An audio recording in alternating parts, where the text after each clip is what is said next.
come into the chat, you can also have them ask questions too, though. Yeah. And just kind of go off both of them. Yo, what's going on, everybody? It's your boy. My name is Charlie. I'm a tattoo artist here in Tampa, and I go by Charlie Boy on Instagram. If you want to check out my work, check it out. I appreciate y'all for watching this. This is the first episode. My boy JD, we're in here, and I'm gonna let him actually talk about who he is too. But this is the first time we're doing this shit. We really just want to kind of invite other tattoo artists and all kind of people who just like tattoos and art and just people in general. That if y'all want to like just chime in and be a part of the just something going on, conversations. We just trying to talk to us. You know what I'm saying? Yeah. Spark interest, get all kind of people, y'all too, if y'all on YouTube watching this, you know what I'm saying, check it out, drop a comment, whatever, all that, check back with us. Anyway, I'm born and raised here in Tampa. I love tattooing. I've been tattooing for 8 years now, and I'm still growing, still learning a lot, and I'm trying to see how much further I'm gonna go in this industry. And hey, the sky is the limit. That's what they say, bro. Right? That's a fact. That's a fact. So, yeah, only way is up, baby. Yes, sir. Hey, go ahead and introduce yourself, bro. Yeah. So, no, for real. Yes, you already know. Yes, so I go by JD, formerly known as JD _tattoos on Instagram. I've been tattooing for about 14 years. Yeah. I love it. It's my passion. It grew on me when I first started. 2011, 2012. Okay. Actually, I started 2010. No, 2011 I started. And then I actually picked it up consistently in 2013. And that was before the pandemic, bro. Exactly. It was going crazy. Yeah, but yeah, man, I recently moved to Tampa. I'm originally from Nashville, and it's just been a cool little transition, man. I love Tampa. I love Florida. Everything about it. I'm, of course, meeting people. You know what I'm saying? And we just trying to, like he said, man, we trying to go up. So, if y'all got questions that y'all want us to answer, send them in, DM us, or whatever y'all need to do. But we gonna get to it. You know what I'm saying? We got a little time on our hands tonight, so let's rock out. For real, bro. I mean, so we had a couple questions just generated for us, so we gonna try to just hop into it and just see which questions stand out to us the most. I really wanted to kind of get into the idea of how I thought tattoo industry has just changed, you know what I'm saying, bro? Yeah. I felt tattoo, and I don't mean to say bad, changed in a bad way or nothing like that, but I mean to say changed in the fact that man, everything got good and bad. Yeah, bro. Right? Everything got balance. So maybe it did change in a bad way too, you know what I'm saying? But no. it changed in general. So the idea of change, for me, one thing that definitely stood out was everybody who get tattoos, bro, they ain't badasses, bro. You don't gotta be no badass. Nah.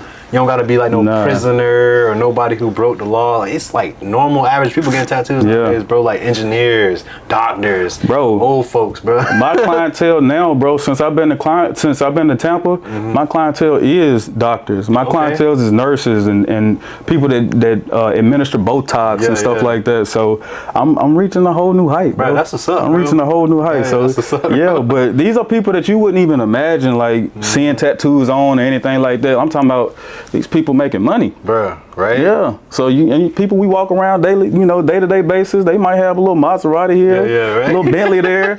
You don't think they got tattoos, but they living life. They definitely got tattoos, man. It's so what's the you ever what kind of doctor you tattoo? Do you remember a specific kind of doctor? So did they tell anything?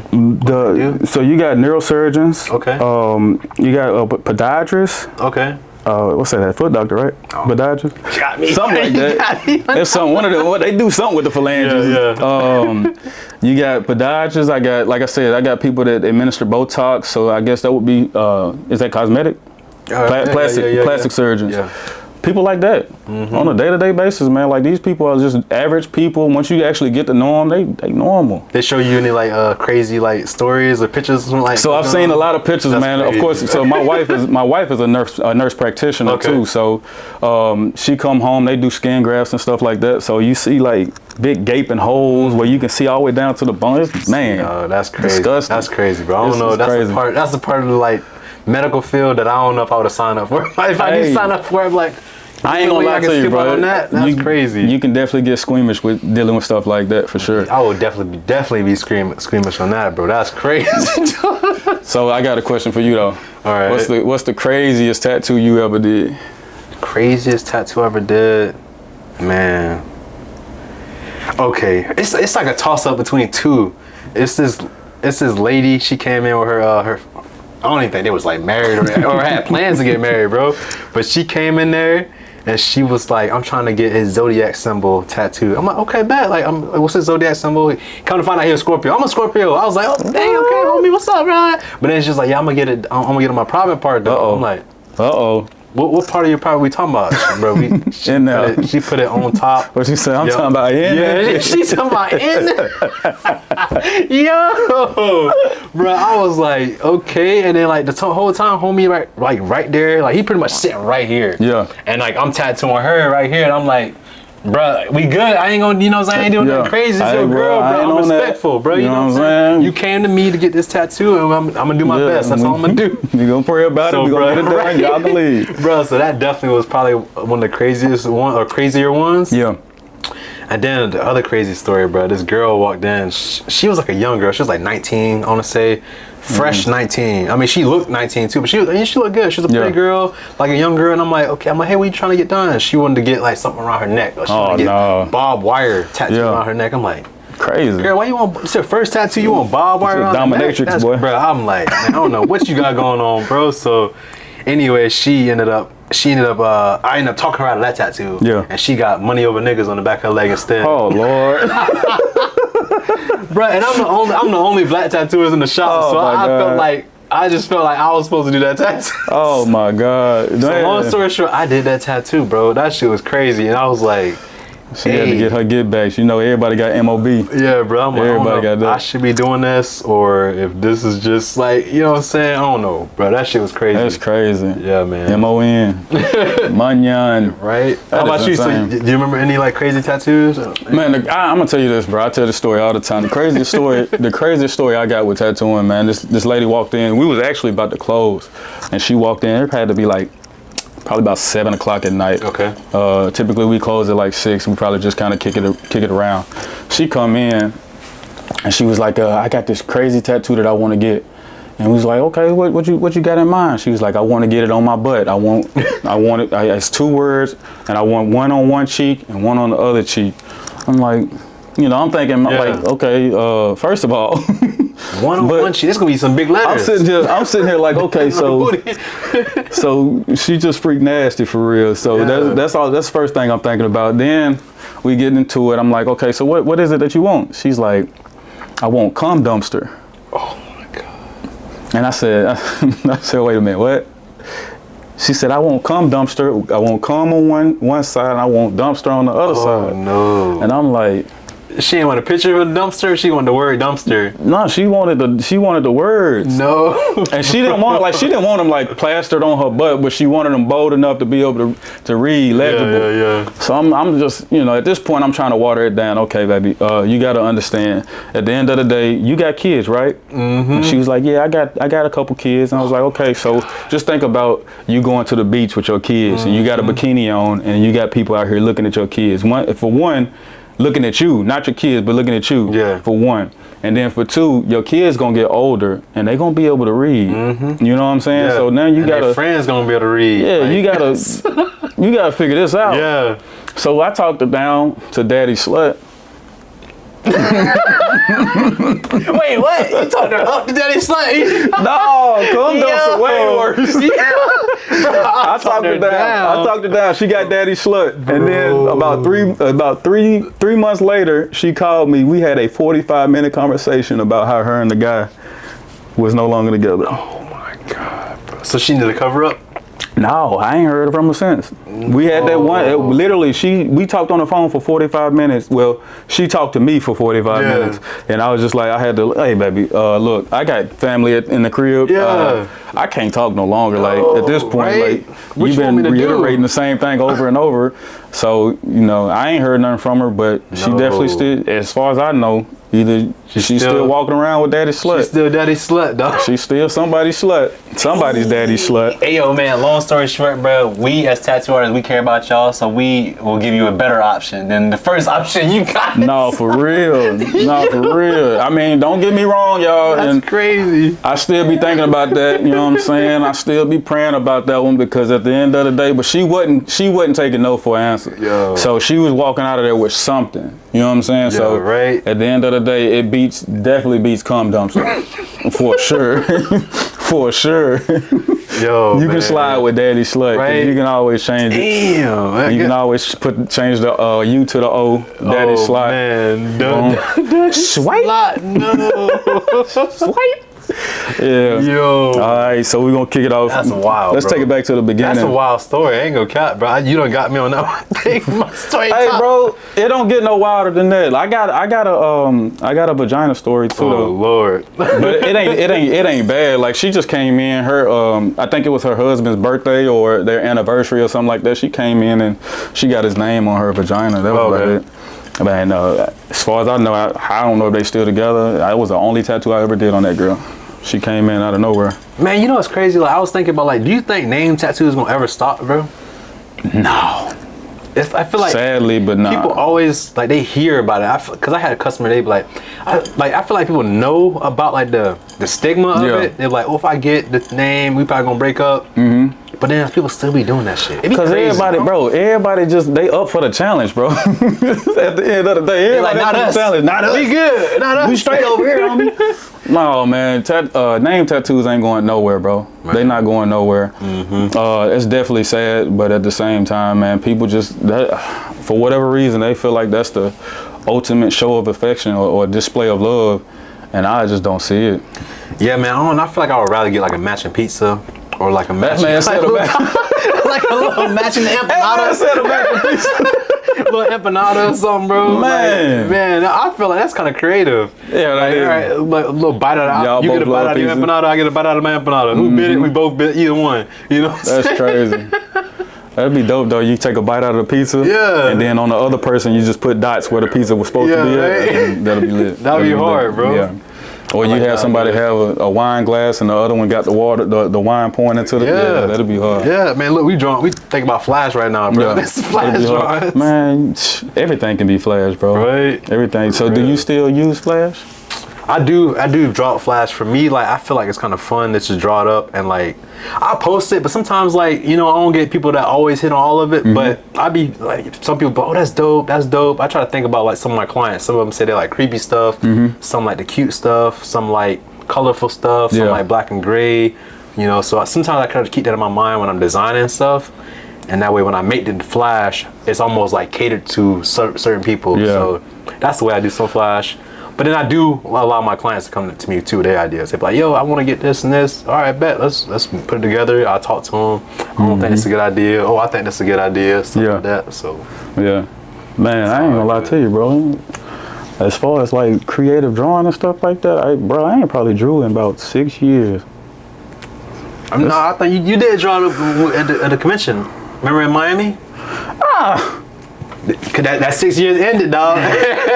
You drew. Man, it took me so long to draw a little hand, a little arm. Nah, bro, that's it. Though. You gotta break that. You break it. You say a little. Okay. So we talking about Miami, bro. So, just a backstory on me and Charlie, man. That's where we actually met. We met in Miami at a seminar, Black Tattoo Experience. Yeah. Yeah, we met in Miami, man, and we kind of been locked in ever since, bro. Like I really mess with his vibe. And I think he a dope guy, bro. Just talking to him, he very articulate, very intelligent, and stuff like that, man. But let's get into this Black Tattoo Experience, bro. Shout out to Black Tattoo Experience. Shout out to Swiss. Appreciate y'all. Swiss. Shout out to May Rich. Shout out to all them people, man. I think they all Lady L. Oh yeah, Lady L. Yeah, shout out to y'all. Shout out to the D. Yeah. What's other boy? We met Prince. a few people. You got Prince. You got Drea. I know all of them people, man. They are good people. That was my first time meeting all of them. I think they really dope individuals. Mm-hmm. But let's get into it, man. What did you think about the actual experience? I thought it was a dope experience, man. Just to be able to put like different folks together from like different walks of life. Like you was from, you know what I'm saying, you was from up north. It was actually in Miami, so I just drove down from Tampa to go down there, so it wasn't too bad. But yeah, man, I thought it was really cool just to have crazy culture together at one place. You know what I'm saying? Everybody who looked alike. You know what I'm saying? We come from different walks of life, but at the same time we share the same common ground. Like, yo, man, I relate with that. I relate with that. And then being able to just to share stories and talk about where you work at, where I work at, where this person work at. It was dope, man. Just the community, bro. Like, you know what I'm saying? It was really dope to be able to meet people, talk to them right where they were. Because I feel like most tattoo conventions I do, bro, like, or that I've been to, you just be in your booth or something. You just be like, you know, you just there. So that would be different. That would be, so that's a seminar. So yeah, it was a seminar. Yeah, so it wasn't a convention. That would be different. How many conventions have you been to? I've been to probably like 4 or 5 conventions. You about the same. I tattooed at like two or three of them though. Oh, okay. The other ones I worked at, and then I came to like check it out like as a spectator. So yeah, I've probably been to like 10. I probably tattooed at like 6 or 7. Nice. Yeah, but it was all kind of local. Started out in Chattanooga. It was one called Chattanooga.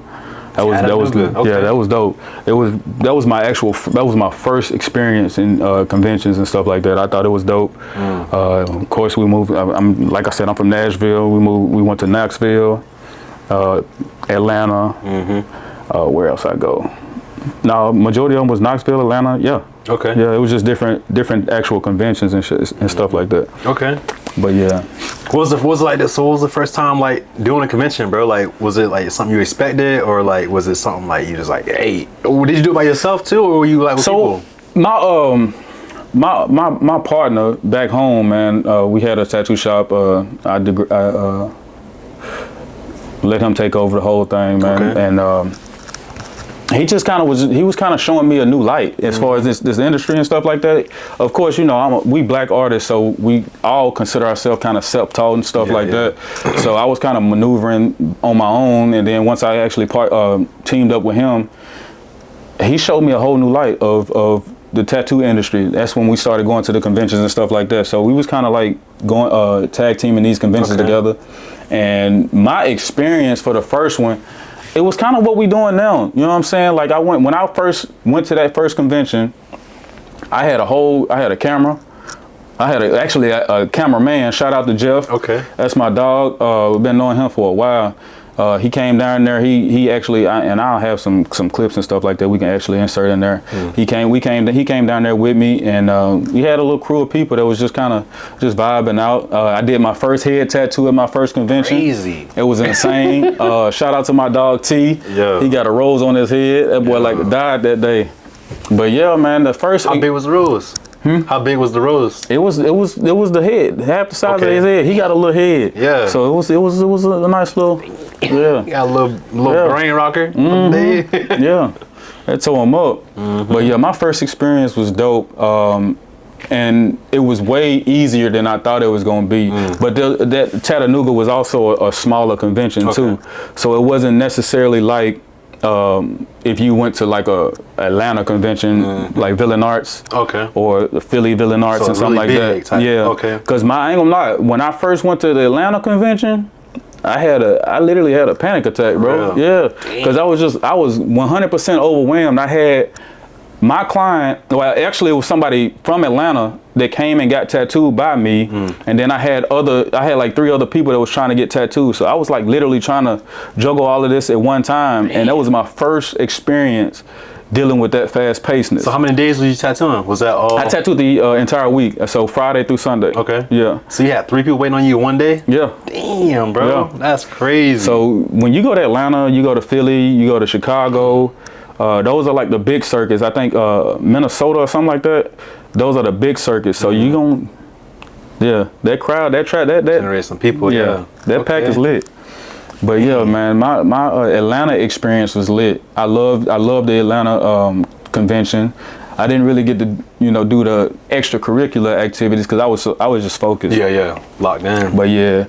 Sometimes I heard the conventions can be like just a whole partying, almost it's like networking back with like friends and stuff like that. Kind of similar to how like the Miami experience was for us. That's exactly what it is though. Yeah. But you was tattooing the whole time. That's what's up, bro. Like just being busy and stuff like that too. Cause some people just be partying out. They can't even tattoo the next day. They just, I'm hungover. I'm good. You know what I'm saying? Shit, for real. I mean, yeah, you definitely see zombies walking through that bitch because you got your folks that's on their powder. You got your folks that's doing a whole lot of drinking. You know what I'm saying? They just walking zombies. They still getting work done, but it's taking them a lot longer. But it's lit though, bro. What was your first experience like tattoo convention? Okay, so like the first tattoo convention, like that I've been to the visit or tattoo at? No, tattoo. So the first tattoo convention I went to tattoo at, it was like my old shop I worked at. The guy actually ran conventions, so we kind of like helped set up the convention. So we walked into like a big old like Coliseum kind of space, and it was just plain empty, and we set it all up and we put the booths out, we put little section dividers and all that kind of stuff. It was really cool to see it kind of come to life in that respect, because we was like behind the scenes too, and then I got to work it, so I was like, I know everything. I put this all together, you know what I'm saying, type. But then we got to be in a little booth with like everybody from our shop at the time, and for me, I kind of just treated it like I set up my table with all my stuff, bro. All my paintings was up, all that kind of stuff, like everything I made. I was like, yo, man, I was just like setting up like a fair type, you know what I'm saying, like a little fair or something like that. And people was walking by, I was just saying what's up to them. I thought it was really dope, bro, just to like speak to people, because that's just kind of naturally what I like to do. I would speak to people, I'll say, yo, what's up, man? So okay, you check out some work, you want to buy anything, you want to get tattooed? And I felt like me talking to people really made them feel like just open, it's kind of like dope down to get tattooed by me, bro. I tattooed, make them comfortable. I tattooed like I think 3 people my first convention. Oh, that's lit. Yeah, so it was dope, and I'm like, okay, and I did like a piece on this girl's arm. Shout out to Lulu, I appreciate you, girl. Yes, Lord. Know. And then and there's another dude that got tattooed me. I don't remember his name, but he was a walk up. But Lulu, she's one of the homies, so she walked up to me. I respect that. And then there was like 2 other people that just walked up. They saw some flash I had. Oh, I got a tattoo chrysanthemum on this girl's leg. That's what it was. That's your shit too. It was a chrysanthemum. Yeah, it was a purple too. We did color and everything. Bro, so. First tattoo convention, I got to rock off on a chrysanthemum. And it was here, right? Local? Yeah, it was that's lit. I was like, bro, this have you got to see those tattoos now? I ain't gonna cap to. I ain't see that tattoo for a while. What I saw, the one on the girl arm I did, Lulu, I see, cause she local on E4, but the one on the girl leg, she was following me for a little bit, but I don't remember her Instagram handle now. So it'll be hard to try to remember that one, but I would love to see how it healed up, bro, because it might need a touch up. It was about, what, 6 years ago? Don't get into them stories, boy. Man, that was a while back. I was, I think, fresh in, like 2 years in tattooing at that point. But I rocked it out on the inside of her knee. It's a rough spot, man, because it bends. The skin's a little softer there. Yeah, so I had to take my time, man. It took me probably like 2.5 hours to do that piece, or maybe a little longer. That still ain't bad. Yeah, that wasn't too bad. 2 years in, that still ain't bad. But again, man, because of the shop I started at, it was a lot of advanced guys there at the time. I had like, it was like 7, 8 dudes that worked at the shop. So if I ain't like how one dude was teaching, I got to go to somebody else. If I ain't like how they was doing, you know what I'm saying? And I got to adapt everybody's styles. And I was like, you know, I take a little of that, take a little of that, take of that, put that back, I don't need that. You know, stuff like that. 1000%. And I got to see the bad habits and good habits at the same time. So it was really cool to be able to kind of be that way. So, and that was like during my apprenticeship was like that too. So I really appreciate it like that. You know what I'm saying? So that's lit. First convention was, you know, it was cool. That's lit though. So where we at now? Yeah, we got a few questions. We just running through the list. Y'all already know. All right. So, what trends are you currently seeing in the tattoo world, and how do we adapt to them? Trends. I feel like the major trend I notice right now, bro, is small tattoos. Yeah, because I feel like when I first started tattooing, bro, I was doing small tattoos, and I was like, all right, bet, knocking them out, getting good at doing small tattoos. Like, I was tattooing a lot of girls at that point, because I feel like a lot of girls like small tattoos. But then, like, as the this time started to change a little bit, I felt like small tattoos became like the fad, because like a lot of people want to do like little patchwork. Yeah, little patchwork. Yeah. Nothing wrong with that. I ain't coming at none of y'all who like small tattoos. That's cool. It's actually best for us because we get that shit done quick. Right. You know what I'm saying? We good. On me. But charge your arm and a leg. Right. For real. But I thought the industry started small and then you got big. Yeah. And it's still big tattoo. But no, because you got to think. the industry started with traditional. Traditional was kind of, you know what I'm saying? Yeah. Let me go ahead. You know, they had the flash art. I want that on the wall, quick, right here on my leg. So it was like little quick little work. Yeah. So that's yeah, true. That's a good point. I think, to be honest with you, the biggest trend I'm starting to see right now is broadcast marketing, for real. Broadcast marketing? You know, like, well, that might not be the right term for it, but you know, now you got all the tattoo artists, they doing all of these different clips and tricks and all of this stuff to try to get, you know, clientele. Oh, okay. So it's just like you got some artists that's like a little bit more structured. It ain't the gimmicks or the propaganda and stuff like that. You got the people who we was talking about them earlier, Raphael Tats. Oh yeah. You got Creative Soul. They doing the, you know, the business oriented style of tattoo broadcasting or marketing. Yeah. Which I think is dope. Yeah, they like in front of, like, they actually showing who they are and they talking and stuff. And then like they helping you, they teaching you at the same time as as them showing you your work, showing you their work. They giving free gyms out, bro. No lie. They really is. Free gyms, and then also at the same time they want you to invest. Like, yo, man, come check I this think it's stuff dope out too. So. I think that's dope as hell. But yeah, you also got that trend, the propaganda shit, man. You got the goofy ass videos. You know what I'm saying? That's true. Yeah. Like the trends. You got the tattoo artists all in the videos dancing on your video. I can't even front. I definitely did me a little dancing video for sure. Well, what it was? He's like, man, you tired of your producer dancing on the videos? Come to death row. Come to death row. You tired of your tattoo artist dancing on the video? Man, come on, come to death row. Come on this side, brother. No, but what you think about? But what you think about the gimmicks to get to get notoriety or get clientele? What do you think about that? So when you say gimmicks, can you give me like the goofy example? shit? Okay. The throwing water on people while they tattooing. Oh, okay. The just the weird shit, bro. Like the stuff that really don't correlate with tattooing or artistry or anything like that. Yeah. I mean, to be honest, bro, I feel like social media is like a place that just want people attention. So I think some of these artists is just really trying to maybe tap into that part. They're saying like, you know what, I'm gonna join this maybe this trend that might get me just eyes, and then those eyes could possibly turn into maybe some those eyes could be bodies in their chairs. I can see that part, but also at the same time, you know, I can't say it's a full waste of time, but I do understand it's like attention. Sometimes attention is just attention. It's attention grab. Yeah, it grabs my attention. And I think it probably come down to more of like a personal level type. You know what I'm saying? If you feel like it's degrading, you know, at the end of the day, I think you gonna be like, you gotta, you know what I'm saying? You gotta lay with it. You got to post it. You know what I'm saying? You could also delete it too. That's a good thing about like being able to delete stuff nowadays. But yeah, I think. I mean, I don't know. I guess it's just part of the marketing type, bro. I don't wanna shut it too much, but some of it is corny though. You like, man, really? Come on, man. I hate it. Yeah. You niggas need to stop. You know what I'm saying? At the end of the day, man, get your artistry game up so you ain't got to do all that weird shit, man. That's like true. At the end of the day, all that throwing water on people while they tattooing and bro, no, that shit ain't. No. I don't think I've seen that video though. I done seen a couple of them little videos, man. Like just like I said, bro, I can't think of like off the top of my head right now, but just the videos that have nothing to do with artistry, and you collecting views off of this. Yeah, you might be. Yeah, just stick to the artistry, bro. You know what I'm saying? I do feel like another thing that we as artists, I don't know if we have to do this part. And I don't know if anybody do it more than a certain person or certain people group or not, but I feel like they be having to put their body in the videos or like the more or like their person. Like, you know what I'm saying? Like, I'm a little guilty of it. I have my person on that. You know what I'm saying? I show myself like, yo, what's up? Okay, I'm Charlie. You know what I'm saying? I might do like a quick little 3-second and then I'm into the video or the tattoo. But no, but you be doing the little cool shit though. Yeah. That nigga be out there.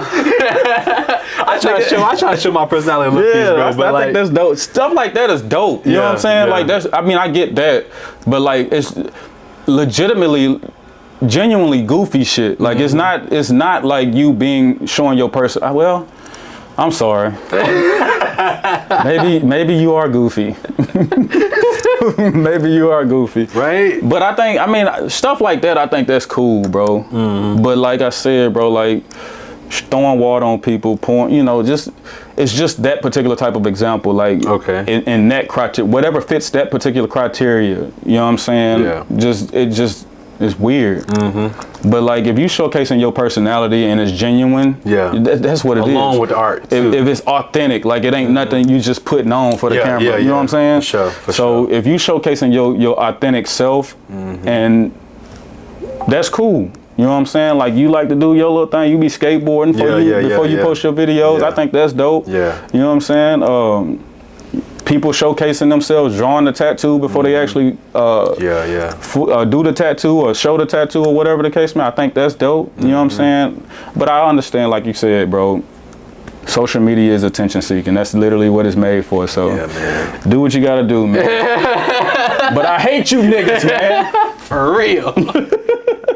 Some of it is extreme though, bro. I'd be like, man, come on, like it wasn't that creative, or you know what I'm saying, or even, I guess, fuck it type. I guess somebody was just really like, fuck it, and they just did it anyway, you know? Yeah. That's crazy, but they bro. gotta lay in their own bed, you know what I'm saying? They gotta lay in their bed with it, you know? Yeah, man, we got next. This is a good one right here. Okay, we talking about challenges. What's the biggest challenge that you have faced as a tattoo artist, and what actually keeps you motivated with it?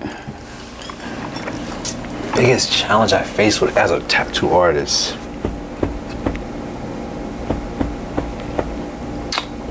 I can go. All right, yeah, go So, of course, like I said in the beginning, I just moved to Tampa a year ago. Okay, yeah. It's been about a year and a little bit over a month now.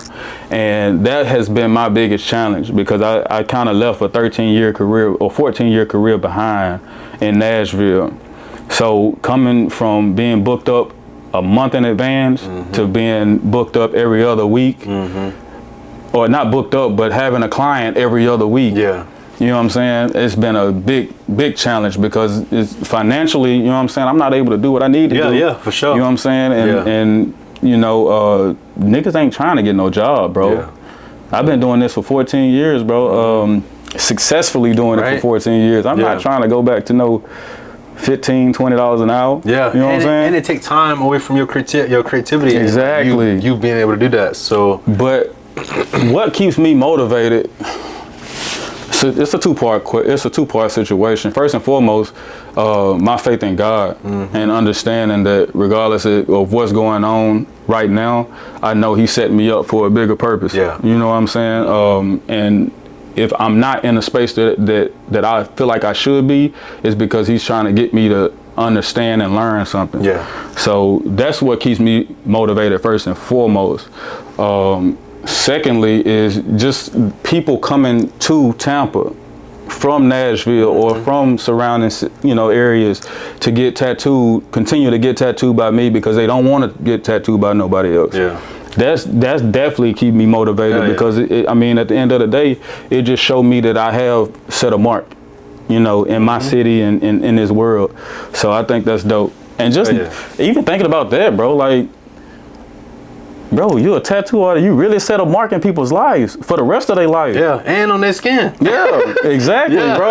I think that's dope. It's not too many. It's not too many things like that. I mean, you got plastic surgery and stuff like that, but it's not too many things where people can actually look down and be like, you have a whole memory. Like it can take you back years. Yeah. Or even maybe seconds if they just finished it. Exactly. But, it can take you back, like, for real. That's pretty dope. I think that's dope, bro. It's kind of like one of the things where you smell like like something from when you was younger, like that smell when you was young. Like, dang, I just take you way back. Like, man, I was on the beach. My family was there. We was, all kind of stuff. It's like, I forgot what that word called, but it's like a certain word for it that is just kind of reminiscing. Something like that. Yeah. You just reminisce on whatever tab, which is dope, because it's like, it's a visual memory too. You like, man, okay. Just imagine being 60 years old, sitting in a rocking chair. You kept look down. Oh. I remember I was 18 years old. I decided to just go get this. Yeah, right? Look at that right there. Well, yeah, man, I think that's lit, man. You figured out something? Yeah, I think now, bro, like, so it's my biggest challenge in tattooing. So, man, first off, bro, what you had said, bro, that's really, like, that's impactful. That's huge, bro. That's not, like, easy. Like, you moved from Nashville to here, and like you trying to grow, trying to make your footmark in the ground, bro. Like For sure. and you trying to hit the ground running too. So it's always, I'm pretty sure it can be discouraging at times where, like, you know what I'm saying, you don't really feel like you got the love of Tampa type. Oh, for sure. But I also I don't do the same things that I used to do back in the day that was helping me as far as building my clientele. Yeah. You know, I'm older now. I got a family. I don't go out as much. Yeah. You know what I'm saying? And you know, I ain't really just trying to be all in people's face like I used to be. Like fortunately, I was spoiled. Yeah. You know, I was word of mouth. I didn't have to do that no more. I spent 10 years doing that to where now I didn't have to do it no more. So it's just trying to revert myself back to that. Yeah. At this big age. Yeah. It's a little difficult, but at the same time, it's gonna be done. Yeah. That's I think it's some other ways too. You know, We're going out tonight, y'all. Yeah. Turn up. It's definitely ways, like, you know what I'm saying. I think that you can still make a mark here in Tampa too, bro. Oh, for sure. You know what I'm saying? You just gotta, like, you know what I'm saying, you just stay determined, bro, like you already doing. You know what I'm saying? You just keep posting, keep doing it. Because you don't know what that next post could be, or what that next meeting. You walk outside, go to the mall, you might meet that right person that connects you. 1,000%. So that's just that hustle, that determination going all the time. Because, bro, I got a crazy ass story. And I think that's probably what's part of my challenge too. Is maybe one of my challenges right now, because I just moved into this new private studio. We in the studio. Yeah, we in the studio, y'all. I appreciate you. Appreciate you inviting me and bringing me in here. Sir. Yes, sir. But yeah, that's one of my biggest challenges too, because I feel like I'm also in a way starting over too, because I was a bit spoiled too, bro. I was at a studio that kind of, like, you know, they began to make a mark on Google and all that kind of stuff. So people literally call, be like, hey, y'all got tattoos? Come through. Some of the guys would just be sitting around twiddling their fingers, waiting for somebody to come to the shop. Bro, that was very spoiled, bro, to get to that point. Now I'm in this studio now, bro, like, where luckily I did still make a mark physically and also mentally on certain people, 1,000%. bro, that they remember me. They like, oh, Charlie, I remember you tattooed me years ago, bro. You got an availability this weekend? Literally, that just happened this week, bro. So I was like, damn, that's fire. And I gotta remember, like, those little blessings like that, bro. Like, man, look, that's another little gift gem right there, boom, for you. Keep doing what you're doing. You made a mark on somebody. You left a positive and you know, impact on somebody, and they like you for that. So, and word of mouth possibly might happen still from this time or next time. So 1,000%. that's one of the biggest challenges for me right now, kind of getting the ground, is figuring out how to run the studio. You know what I'm saying? It's more stuff to come to. I got, like, ideas to grow bigger than this, you know what I'm saying, for sure. But it's just a start, and it's kind of like this one of the biggest challenges for me, kind of staying determined, coming here even days I don't got no appointments, bro, just showing up just to paint, show up just to create a video or something like that, just to drop for people too. That's what builds discipline is built. Yeah, man. Because because I guess when the motivation goes, you gonna need something that's consistency. The consistency got you going. So that's really been my biggest challenge, and I guess my reason why is my why. My why is, like, my family, bro. Same thing you guys said, my family. And really, bro, me, like, I want to, like, see how far I can really grow, bro, because I've already come this far. How much further could I go? And have I really been put my foot on the gas like that, bro? Like, man, you know what I'm saying? When you think about it, it's like, man, am I really doing all I can? No. Like, are we, bro? Like, am I utilizing all 7 cents? How many senses we got? We got 6. You got 6 cents. But it's 2025, bro. You never know, bro. They probably got some new senses, bro. Yeah, for sure. For sure. And fuck the senses, we got them dollars. On me. I swear. Yo, but yeah, bro. But so you brought up a point, man. Like, am I really doing as much as I can? And I think, you know, sometimes we do sit back and we kind of look at Instagram, look at social medias, and we do compare ourselves to other people and things like that. For one, you don't compare yourself to nobody because you don't know what their road was to get to where they are. You don't know how long they've been grinding to get where they are. You don't know how much consistency they've been putting in. So you have to really hone in on yourself and things like that. But I'm gonna kind of contradict myself a little bit. You do see people on Instagram and you kind of like, damn, bro. It's not that you comparing yourself, but you like, damn, you can really get far. You know what I'm saying? Like, you really see it. I like them 3 artists that just went to BET Experience. Oh yeah, Danger Dave, Devon, and I don't know that girl's name. Yeah, but she raw as shit. She raw as shit. But just seeing that, you know what I'm saying? That's like a once in a lifetime experience right there. You know what I'm saying? Like, these people got to the BET Experience It was paid for, whatever the case may be, all because of the artistry. You know what I'm saying? Yeah. And I mean, I don't know what happened behind the scenes or what was going on behind the scenes, but from the outside looking in, it's all on artistry. It look fire, bro. So it's just like, bro, it's unlimited where you can go, bro. Right. It's literally unlimited. So it's just dope, bro. Like, and then, you know, it's a love-hate relationship, but you gotta also put Black Ink in there, bro. Yeah, for sure. You know what I'm saying? Like, just see how far he went, bro. You got Black Ink Chicago, Black Ink New York, Black Ink New York. Caesar. Yeah, Caesar. Yeah. You got all of those places. Or they had one in Orlando and Atlanta, you know? So it's just like to see. I think they even went over into another country, I believe, bro. I think they was pushing like that. I forgot what For real? it was. Yeah, I think they was. That's crazy. Bro. Yeah. I think they're trying to do a Black Ink, like Jamaica, Black Ink, somewhere That's like that. insane. Yeah. Caesar was really on that expanding, bro. So when you think about it, bro, like it's just like it's no limit to it, what you can do, bro. It's all about what you want to put into it. That's you know crazy. what I'm saying? Yeah. It's crazy to think about that, man. And I mean, it always takes somebody just to try to push that effort. Cause even like you ever know, Maya Bailey in Atlanta. Yeah. Same way. He kind of had that whole block Peter Street out there just like on lock, bro. You know what I'm saying? He got the art studio, he got the gallery, he got another studio in Castleberry and things like that, man. He really trying to make a mark in Atlanta, and people, they respect him over there, bro. Like even the government, they're like, you know what I'm saying? Yeah, speaking of Maya Bailey, man, I know he was having a little issue down there, man, where they was trying to close his shop. Y'all in Atlanta, man, hopefully this reach y'all. Get off of his neck, man. That man is a creative, and he's a very talented person in general, man, and he's putting so much into his community. Get off of his neck, man, and let that man do what he do to feed his family and do what he need to do for the people around him. Right, and to continue to impact the city, bro, like you've already been doing. 1,000%. Positively, you know? So we talking about these big names, and we talking about these people that that set a foot in the sand, man. Who would you be considered? Who would be your top 5 influences? Oh man, 5. That's a good one. 5 people, bro. All right, so I'm gonna have to definitely say Maya Bailey is one of them, because I watched a video. I think it was called "Tattoo but Outside the Lines." It was a tattoo documentary about like tattooing dark Between the skin. lines, outside the lines. Between the lines, outside the line. It's a documentary.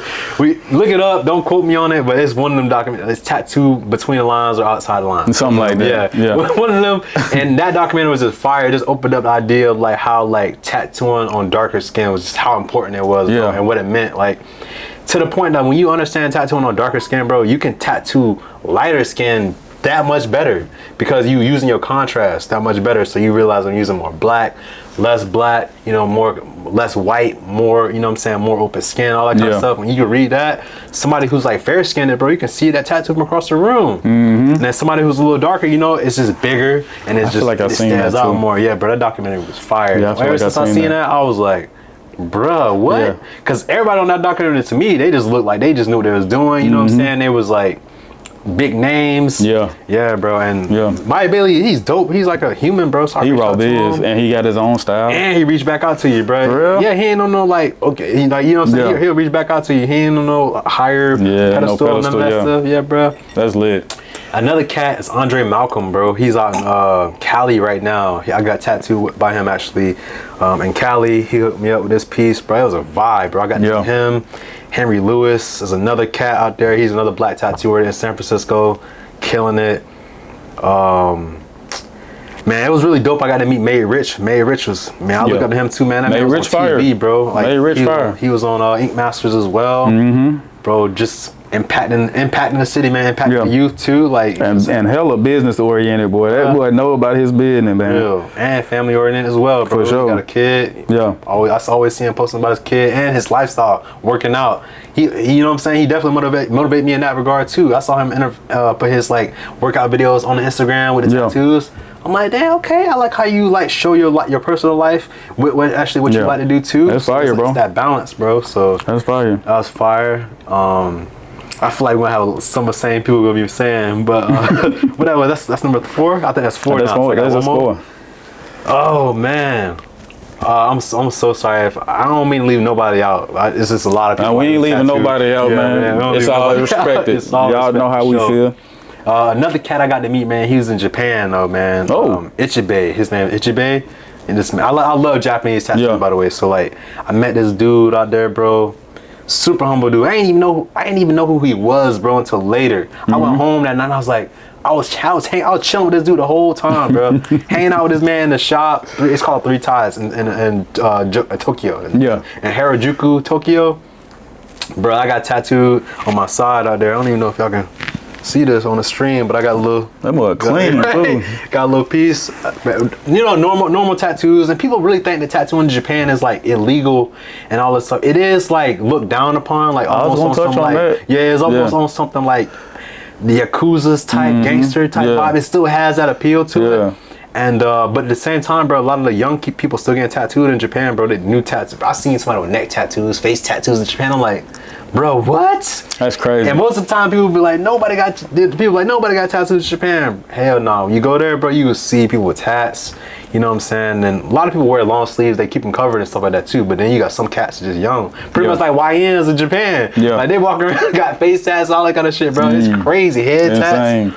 Yeah, man. That's crazy. But yeah, bro, I had some people from in the army that they were saying that when you go to Japan, because you got tattoos, you certain places you can't go, certain places you got to be at. Yeah, bro. It's like, oh, that's true. That's very much true. Yeah, that's insane. They got the bathhouses and stuff. You can't be in the bathhouse with tattoos. That's crazy, bro. The bathhouse is crazy. I ain't gonna cap, bro. Like for me to be there, bro, you just naked as hell. just getting into some water. I'm like, y'all don't know each other, none of that, bro. Like y'all just get naked. That's insane, bro. In a big ass jacuzzi type shit. I'm like, this is crazy. It's just different culture. I ain't speaking on nobody who's Japanese, so y'all translate this shit. That's definitely different culture. I mean, but we play football and shit like that. We a little different type. But yeah, man, it was a real big impact. So those are the people I like been looking up to and tattooing. So what's your 5? Not even top 5, but just 5 inspirations. First 5 that come to mind. So one of my biggest influences is my partner from back home. His name Cody Gower. Okay. He's definitely set his mark in the sand here in this tattoo industry, man. If it wasn't for him, ain't no telling how far I would be in this tattooing world. You know what I'm saying? He took a chance with me, and we killed it. We knocked it out the park. Nice. Had the biggest tattoo shop in the surrounding areas in Nashville or in Tennessee. But he's dope in anime, man. He's very versatile. Anime, black and gray, anything you put his mind to it, and he drawing it. You know what I'm saying? It's not like he can draw it on the skin, and he can draw it on paper. You know what I'm saying? And it's any style. And I think that's very dope when it comes to like an actual tattoo artist. I mean, you got to be able to know your craft in order for you to set your mark in this industry. You know what I'm saying? And sorry, not cut you off. But I would say I feel like by doing that, you kind of almost figure out what you like to do more. 1000%. You kind of like experiment. Like, you know what? I can do a lot of different stuff, but this is what I really get down on. So, no, anime is definitely what he get down on. Nice. He get down on everything, but anime is definitely what he get down on for sure. And then after him, you got to go with Craig Foster. You heard of him? Oh yeah, I know Craig Foster. That man is a beast. That man is a dog. Damn. And he do custom work too, man. And he was the first person I seen doing heavy color on darker skin and shit like that. So, and then like the type of colors that he used, they look muted, but at the same time they smooth and they pop. So it was dope. I think pastel. I think, man, like that shit was different, bro. It is different. It's still tattooing. I like his whole creature series he got. He put the creature on anything. Yeah, like on the little, I seen the little popsicle stick. My homeboy got he got one of them when we went to a convention. He got a mouthwash bottle. Okay. Yeah, he got one of the little creature mouthwash bottles. You got a tattoo or a sticker? No, it's a tattoo. Oh, okay. Yeah, that's dope. Shout out to T again. That's my dog. That's my brother. And then, of course, I gotta throw Danger Dave in there, man. I got a chance to meet him when we went to that seminar, man. And he a real dope dude. Yeah, he a real dope dude, and his art speaks for itself, man. He got this soul in his artistry that's just unmatched. You know what I'm saying? It's definitely unmatched. I don't see nobody doing the same thing he doing, how he doing it, none of that. You can have a Malcolm X here, and you can have his Malcolm X. You can have 1,000 of them, and ain't nobody gonna be able to compare to his. Yeah, definitely gonna be a standout. It's crazy, bro. He put his foot in the sand for sure. It's different. Like, it's different, bro. I gotta go outshine. You know, a lot of my people are new age people. I gotta go outshine, man. He took that lead from from Black Ink, and he ran with it. I ain't never seen nobody operate like that. You know what I'm saying? Well, almost. The other person that ran like that was Tank. Oh, okay, Tank. yeah. Tank, man, he's level 2. Yeah. But yeah, his artistry is dope. I think he's more of a Photoshop rearrange type style creative, but it's still he's a designer. You're really good at designing and putting stuff together. Type. That's a dope term. Yeah. He's a designer. Hell yeah, that's a dope term right there. Sir. Yeah. But he's still executing. That's the thing about it. Like a lot of people, and I'm still having problems with that. A lot of people can't compose they tattoos in a way that it looks custom. I mean, it is custom, but it looks like he drew it from his hand. Yeah. You know what I'm saying? And he's manipulating and playing with different styles and things like that. So I think that's really dope. You can tell he constantly thinking. Fifth. Off the top of my head. It's a guy in Nashville where he's based out of Murfreesboro. Okay. But it was somebody I used to always look at his work and be like, man, I can't wait to get to that level. His name is Jake the Tattooer. Okay. That boy, he raw biz too. He's definitely raw biz. But shout out to them. Yeah, for sure. Shout out to all y'all, man. Shout out to them for sure. But yeah, man. That was a heavy lineup, bro. It took me a little time to think about it. And it's even more people though. That's what's crazy, bro. Like there's people that's popping up still, man. So please don't feel left out, man. We really just. So we can take it back to the basics, man. I know we kind of introduced ourselves and stuff like that, but let's try to get a little bit deeper into it. Right. How did you start? How did you get started in the tattoo industry? Like, what was that kick that was like, I want a tattoo? Man, that's a good question. And for me, every time I think about it, bro, it's like kind of like a long story. Like, it all started from my dad, bro. Like, so I always grew up like being artistic. I remember the first time I ever drew something was like on my bathroom wall when I was like young. I had a Sharpie. I drew on my bathroom wall. Crazy. And I think I drew like a portion of my dad because my dad used to have dreads. So I drew like a head, a face, some eyes, and I drew like some dreads, but it was like sticking straight up. So we already know our hair defy gravity. So it just be something that, bro. So I'm drawing these little sticks up, but then like when I think about it as a kid, like who else was I drawing, bro? I was drawing my dad. 1,000%. Yeah, he had locks, bro. So I drew him, and I got my ass beat for that, bro, for sure. VTA. Right? For real. Straight belt. You know what I'm saying? As a jit. No, so for real. So I got negative reinforcement. So what that means is like when I did that, I think as a kid, my parents didn't really understand I was probably gonna be an artist or something like that. Yeah. So they probably could have reacted differently, but they reacted. And what they knew was like they beat me. They was like, why would you destroy our wall? I mean, technically it was normal. What I'm saying? Yeah, because so, you could have been an artist on paper. Exactly, right? Instead, you chose to fuck up my wall. I did choose the wall. I wanted to be a mural artist straight away, and they just didn't understand that shit. No, for real, man. But yeah, so that was a journey. That was the first drawing I ever did. So what that like for me, I felt like negative reinforcement with that because the way they beat me out there, I was like, man, maybe that wasn't a good thing to do. So I feel like if they probably would have praised me like, oh man, that's a good job, but don't do it here. We give you a wall or something I had to draw on or whatever. It probably could have went a little different.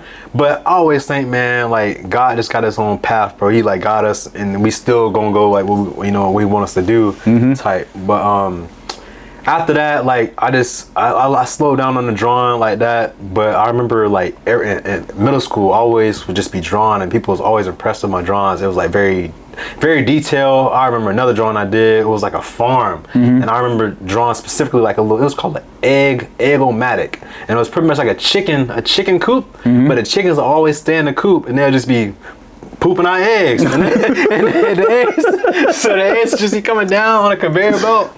coming out, bro. Like, so it come down and around and out, and then land into like some little canisters or something like that, so you can transport the eggs. That sound like a little app game. Bro, right? As like, bro, I'm talking about this is like this is like 3rd grade, bro. When I drew the elementary school, not even middle school. This is elementary. I drew that, bro. Insane. And those memories are just stand strong to me because I remember like getting the most feedback for those drawings. My teacher was impressed. Everybody was impressed when they saw it. I was like, what kind of farm is this? You guys like some, you know what I'm saying, new age. I don't even think that stuff existed at the time. I don't think it still don't exist now. But you know what I'm saying, I was just drawing some crazy next level stuff.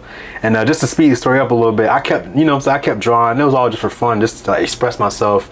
There was even times I'll be drawing my mood, and those were very like interesting modes because I was like, well, why did I draw this? But I was feeling like maybe sad at some moments and stuff like that. Yeah. And then the drawing really kicked up a notch when my dad got locked up.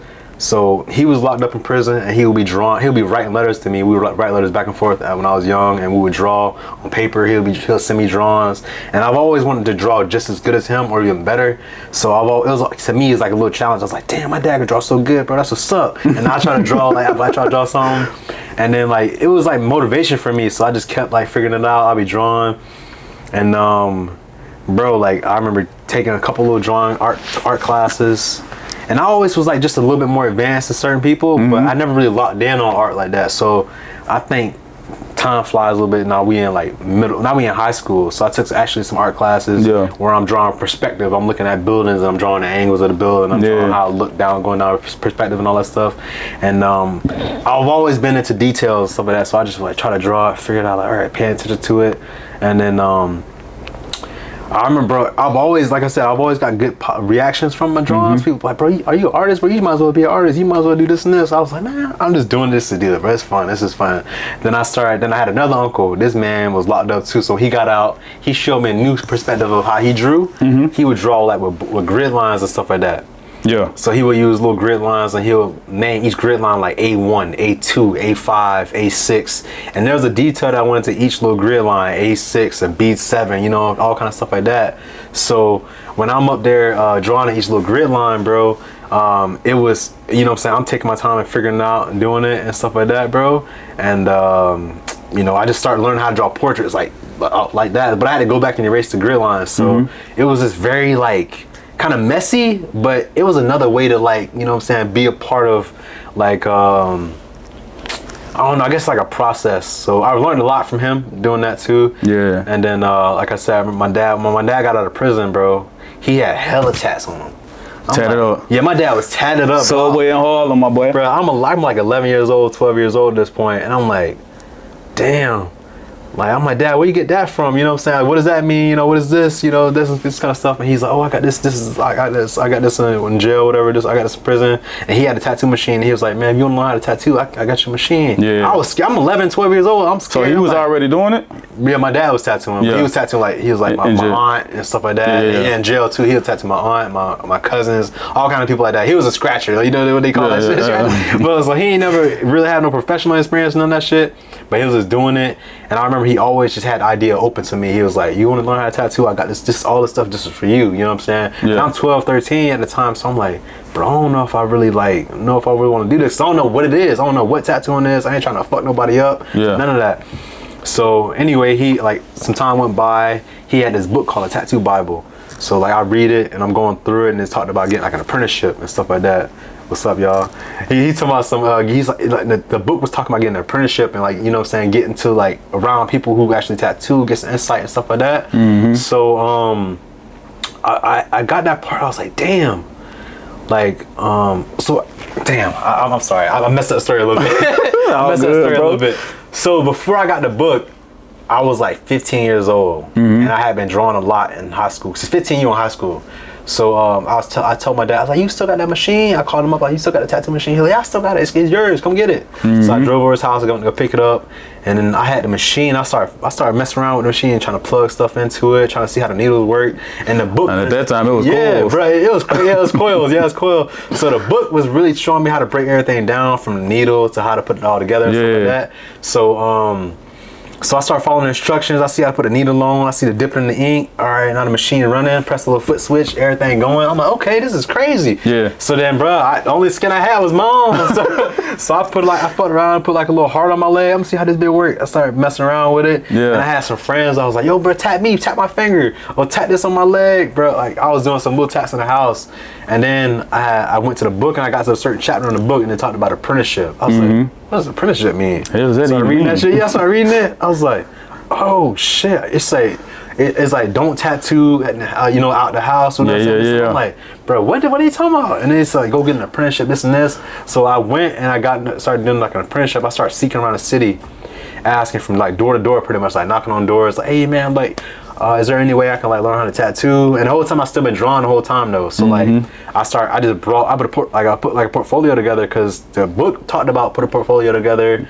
You know what I'm saying? Put all your best work together to show people what you got. Yeah. And I went door to door, had my portfolio with me. And the first studio, they was like, yo, I'm sorry, man, I won't got the space to teach you how to tattoo, but nice work. I was like, all right, that's what's up. I heard that One thing before. they said. And then I went to the next studio. So I was doing almost like 3 studios a day. I was just going around trying to talk to people. So I went to one other studio. I was like in Brandon. So I'm driving all around Tampa looking for the best tattoo spots. I'm like, all right, what's the next best one? They got 5 stars. I'm gonna go there. Drive over there, ask them, hey bro, look, y'all interested in an apprenticeship or something like that? But the next studio I went to was in Brandon. So they was like, yo, we already got 2 apprentices here. We definitely got the room to teach you, and we ain't got the time to teach you. I was like, damn, bro.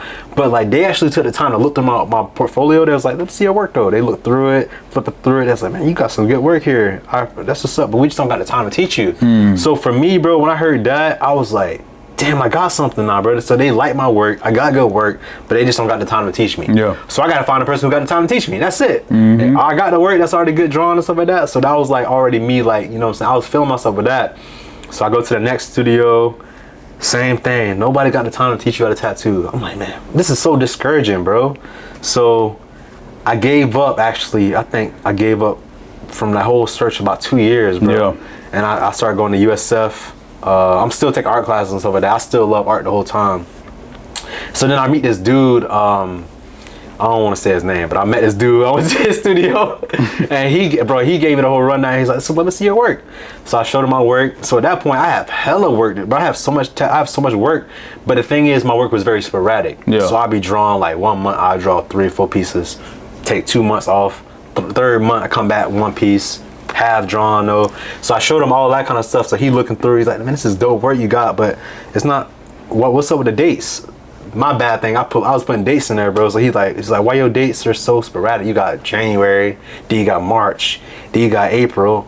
All right, they go August and stuff like that. But so he wanted to see 30 days of drawing. So he challenged me. He was like, I want you to draw for 30 days straight and bring me back what you got. That's dope. Bro, for me, I'm all about challenges. I already know I got the drawing skill, but I just need the teacher again. So again, I went back to that. I was like, bet, let's take that challenge, bro. I drew every single day, bro.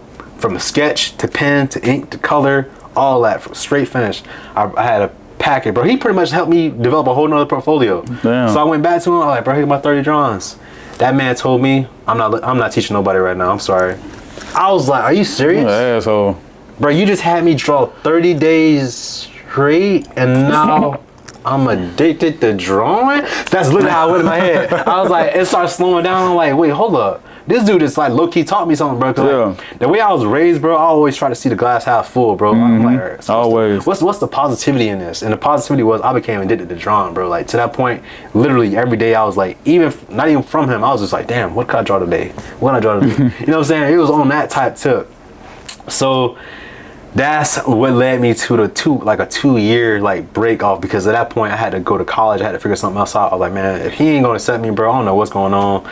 I just started going to college, and then that's why I went to art. I went to art school at USF. I went to the art school there. Really started meeting other artists, painting, learning about painting, acrylic paint, oil paint, all that kind of stuff. I'm like, damn, this is all new to me, bro.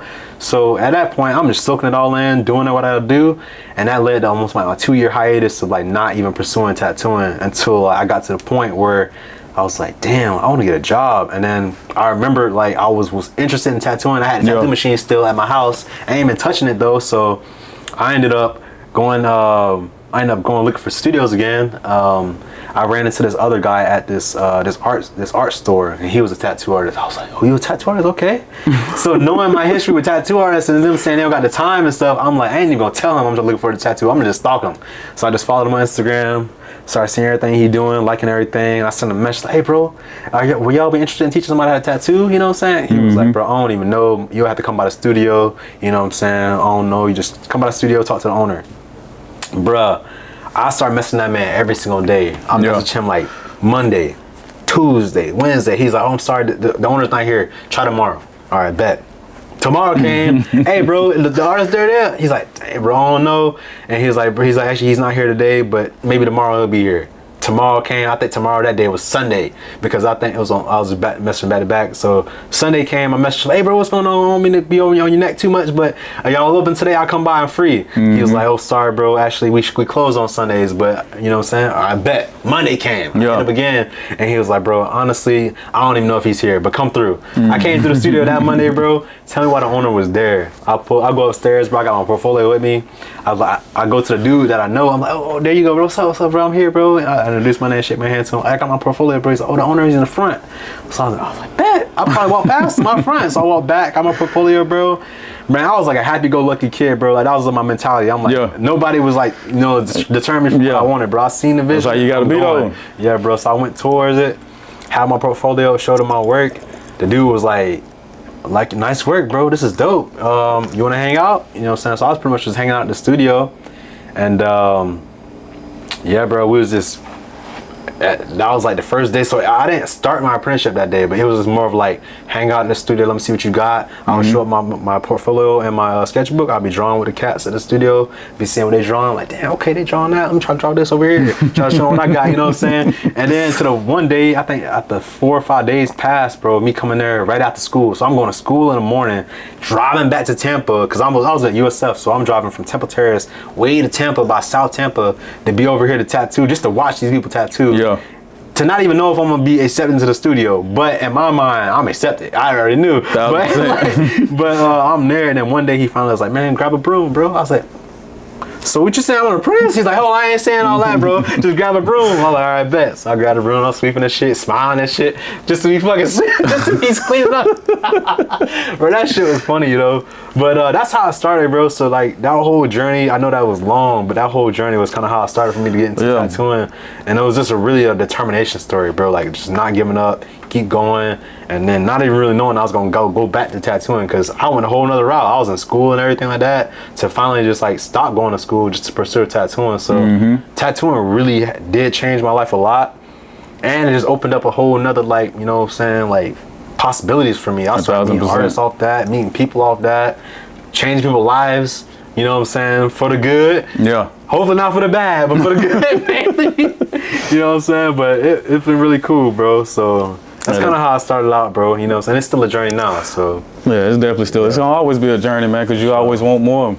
But that's, I mean, that's the lesson, though, man, and motivation, bro. You just gotta stay consistent. You know, at the end of the day, you gotta go for what you want. Yeah, bro. It was consistency. I think so too. That's all it is, bro. You don't need nothing else but consistency. Right. You don't need, to be honest with you, and now more than ever, you see it, bro. You don't really need talent. Yeah. You know what I'm saying? Yeah. As long as you're consistent, bro, you gonna be up. Yeah, that's another thing. For sure. For sure. How about you, bro? How you got started in this whole industry? So, I'll take you back to 1952. 1952. No, but back 2011 is when I actually started tattooing. That's when I picked up the machine. Okay. So before that, I got tattooed. I was getting tattooed by this guy named Fred. He can go by Beast Mode now. Okay. And I was 14 years old, bro. That's my first tat. My first tat, I was 14 years old. Okay. And I end up going to this guy in the garage. He had just got out of jail. Oh, he was my classmate, just got out of juvenile. He was like, "Hey, bro." He was an Asian dude. You want to tat? I can tat. I was like, okay, cool, shit, say no more. So I asked my mama about it. Long story short. Wow, that's crazy. Yeah, I asked my mama about it. At that time, that was like tattoos was being like getting a tattoo in middle school or high school and shit like that. That was like a it thing. What? You was a real one. Yeah, you was able to do that. So she said, yeah, she was cool with it, but she didn't know how big I was gonna get the tat. Yeah. Just picture me in freshman year with this tattoo right here. Oh wait, what it say? JD. Oh man. So that was my first tat. Then after that, you know, I started just collecting, and that's when I met the guy named. So wait, she said when she saw that. She was like, I told you. She said, why you get it so damn big? I said, you told me I could get it. She was like, I told you can get a tat, but not that damn big. Yay. And so I ended up going back to the guy before I started going to the other guy. I went back to him and got my mama name. Okay. I got my mama name on the chest. So she was like, that's still stupid, but it's okay. Yeah.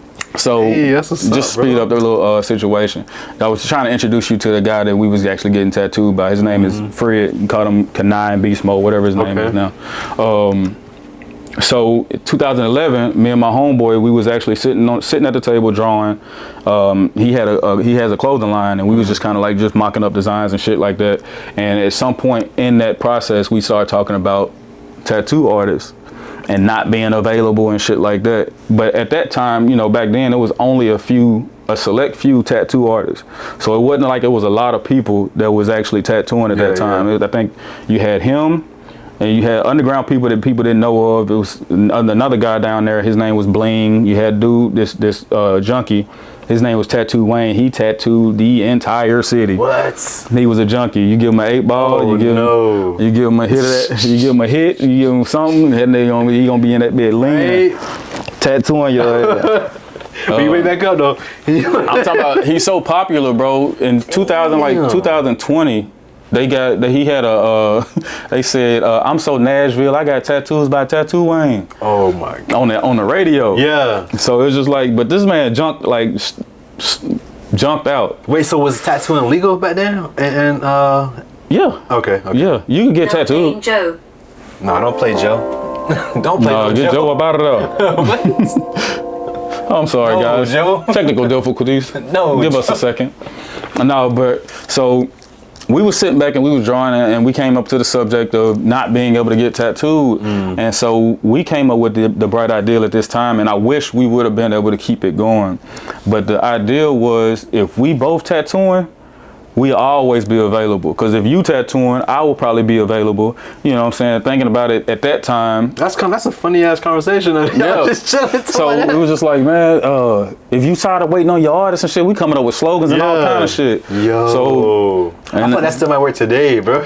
I mean, it can if you, again, it goes with consistency though, bro. Yeah. So, you know, at that time, bro, I also wasn't thinking about how it is now with how it was with me in Nashville, where I was booked up. Like literally, I wasn't thinking like everybody wanted to come at the same time. Yeah. So it's just like, okay, maybe, you know, once or twice every other day, that's cool, and you know, we can manage that. No. So we end up, so it was like, fuck it, bro. If you get your tattoo machine, I'll get mine. Yeah. I put in the order. Pat came in. I texted him. Well, I don't even think FaceTime was a thing back then. So I called him. I was like, hey, bro, Pat just touched down. I got my machine, bro. He was like, I was like, you got yours? He was like, no, bro. I'm gonna go ahead and order it now. Oh, and he said, I said, fuck it, bro. Just come over to the crib. We can fuck with it real quick and see what's going on with it. And so he came over to the crib. First tattoo I ever did I did it on myself. I did AD. Okay. My wife, my wife initials and shit. Nice. And tried to do a tattoo on her. Every fucking time I tried to tattoo her, my hand get to doing this right here. Yeah. So y'all was dating for a minute. We 15 years. Okay, that's what's up. So I started tattooing like 2 years after we got together. Okay. No, a year after a year. Yeah. Nice. No. Yeah. I started tattooing 2 years after we got together. That's but yeah, we've been together for a long time, bro. Okay. But yeah, man. So back to it. Every time you tattoo, I stayed consistent with the situation. It was crazy. For whatever reason, I could never tattoo her for real. But anytime I had my homeboys coming over to the crib, they was getting tattooed, and I was just like, bro, I'm gonna just try to tattoo until I can get to a space to where I feel comfortable and feel good, and then I'll broadcast. So I got this one homeboy. Shout out to my dog Tim. That's my brother for real. When I say he's probably been the most supportive person in my tattooing career, bro. The most supportive person, aside from my mama, of course, but that's my mama. You know what I'm saying? But as far as him, man, like he really put me in the streets. Cause he is the type of person like everybody know him, you know what I'm saying? He be in the clubs, he be getting, you know, he heavily tattooed all the way from the neck down. I did almost everything on his body. Damn. So, and that was at a time where I was not good. Yeah, you know what I'm saying? Yeah. You know, like I was not good. So, but I gotta give him a shout out every time I get a chance, cause he set me apart. You know what I'm saying? Outside of the word of mouth from other people getting, you know, at work and stuff like that, the jobs that I was doing, he really set me apart. Yeah. He really put my name in the streets. That's what's up, man. But that's how my career started, bro. All of it's about a thought. You know what I'm saying? An idea of trying to get somewhere, bro. Yeah. For real. And then keep going. So, Yeah. That's crazy though, man. Just starting out, because like the way you started was definitely like not the most, like most people even be like, oh, most people actually would have frowned upon it. We're starting out that way, you know what I'm saying? But I think it's almost like it's like almost creativity at that point, because say you got 3 colors of crayons, you're gonna make a painting, you're gonna just use them 3 colors, you're gonna use them the best you can. Yeah. So what you had, you ordered your machine, all that kind of stuff, and then you was showing that motivation and determination of being like, I'm chasing this goal. That's what I want to be. So we available, you know what I'm saying? Exactly. That's what's up. And then another thing I gotta add it, you know, tattooing was never in my mind. Like it was never like outside of like us having that conversation. It was never a thing. Like I was definitely gonna be heavily tattooed. Okay. I knew that from the jump. I had already had almost full sleeves and shit, full half sleeves before I even got out of high school. I gotta catch up, bro. Fuck, I got a whole other sleeve of it. Tattooing, being a tattoo collector was definitely in the cards, but being an actual artist, never in the cards. But like once I started, like you said, you got the book and you was reading up on stuff. Like once I started, YouTube was a thing at that time. So I started looking at YouTube and I started like seeing the visuals of how they was breaking the machines all the way down, putting them back together, taking some parts from over here, putting them in this one and make this a better machine. Like you said, like I said earlier, bro, at that time it was coil machines. So it was just like if it wouldn't connect it the right way, that mean gonna wasn't gonna hit. Or it was gonna hit one time and it was gonna be stuck. Yeah, right. So it was just like you had to know what you was doing. So like in the process of learning all of those things, bro, my passion just kept growing and kept growing and kept growing. Yeah. And so, you know, before when I started tattooing, I was probably tattooing like 8 months or something like that. Okay. And then I tried to go into a tattoo shop, and same shit, bro. I was in there and I was tattooing. I mean, I was in there and I was trying to get a hold of the owner. The owner. Okay. And shit, it was just giving me the runaround. So then I end up tattooing somebody that knew somebody at a tattoo shop. He called him on the spot while I was tattooing him. And he was like, hey, bro, I got somebody. I think he's a very talented artist. He has a portfolio, drawings and stuff like that. Yeah. Guy set up an appointment. Get there. Talk to the apprentice. At that time, it wasn't an apprentice. It was a receptionist. Okay. I talked to her. She was like, yeah, the owner's not in today. She was like, but I can give him a call. I was like, yeah. I said, that's crazy. He set an appointment for me today. She was like, I can give him a call real quick, see if he want to stop by or something like that, or reschedule. She called him. Oh yeah, I'm not gonna be in. He's just gonna he had to come back another time. So that was a discouraging. Yeah, right. That was discouraging as hell. This is my journey into trying to get into a shop. Yeah. So then I met this guy on Instagram. His name was Tattoo Steel World of Ink. Okay. That man still booming right now to this day. So we got cool. And there was a tattoo shop that he was working at the time. And he was like, hey, bro, just pop in, bro. Talk to her, bro. She real cool and shit like that. And that was my journey in the tattooing shop, like professionally. That was my start. Very fucking shady tattoo shop. For real, bro. Hold on. It was a very fucking shady tattoo shop. Oh, man. For sure. Oh, man. For sure. So, long story short, man, I got in there. I was there for about I'd say 8 to 10 months, and still went to go get his license. They only credited him for 6 months, and he was there longer than I was. Oh shit. So I'm like, okay, so if they credit this nigga for 6 months, let me go up there and see how much they finna give me. Yeah. I go up there, mind you, I've been there 8 to 10 months. They had me credited for like 2 or 3 months. So this whole time I'm thinking I got 2 more months. I got 9. Yeah. I got 9 more months. So I go back to the shop and I lose my shit. Yeah. You know what I'm saying? Because long story short, what it was. So you gotta be accredited in Nashville? Is that Yeah. So you got to go through your apprenticeship. Okay. And your apprenticeship is a minimum of a year in the shop. Y'all don't got that, right? Y'all just go in and sign the papers, right? Yeah. So I mean, in Florida, like, yeah, I feel like in Florida, you don't really got no certification of a certain amount of hours or something like that. I feel like, man, some people start tattooing 1 week and they doing back pieces in a month. We finna get to that. Yeah. So we definitely finna get to that. Right. So in Nashville, you have to be under a licensed artist for a minimum of a year. Oh, okay. You know what I'm saying? Yeah. But it's up to the artist's discretion whether or not they want to sign you off. That's crazy. I assume, to be honest with you, so let's get back to the story. So when I went there, I was under the assumption that she was the licensed artist that was going to be signing me off. She played it to where she had a brother that was a licensed artist, had been tattooing for years. And he was signing her off, and I guess she was thinking that I was going to be there for a while. Yeah. So she was going to get her license. She was in the process of getting her license as well. I guess she was thinking she was going to get her license and then sign me off once she got her license. Their whole relationship went sour. He stopped going to it. He stopped coming to the shop. So when he stopped coming to the shop, all of that shit started breaking out. So now she's supposed to be a licensed artist. We don't have a licensed artist at this shop at this time. You got all apprentices. So yeah, pretty much everybody apprentice at the shop. Yeah. So Steele was thinking that she was the artist. So when he go up there because he was about to sign off. He was actually 12 months in, so he was ready to sign off. He went up there to get his license. They told him all of that shit, and so he was hot. Yeah, so he was at 6 months, you said? Yeah, so they credited him 6 months because she had only been a licensed artist for like 6 months in that time span. So he called me. He was like, "Hey, bro, you probably want to go up there and check what you got going on, bro, because they only credited me for 6 months, and I've been here way longer than that." So, like I said, I just told you the whole spiel. Yeah. So then I end up meeting the guy I was telling you about, Cody. That's like my brother. That's my dog. And again, I don't know where I'd be without that man in this tattooing industry. So I end up meeting him after I left that shop. I tried to exhaust my options. I went home, started tattooing again at the crib.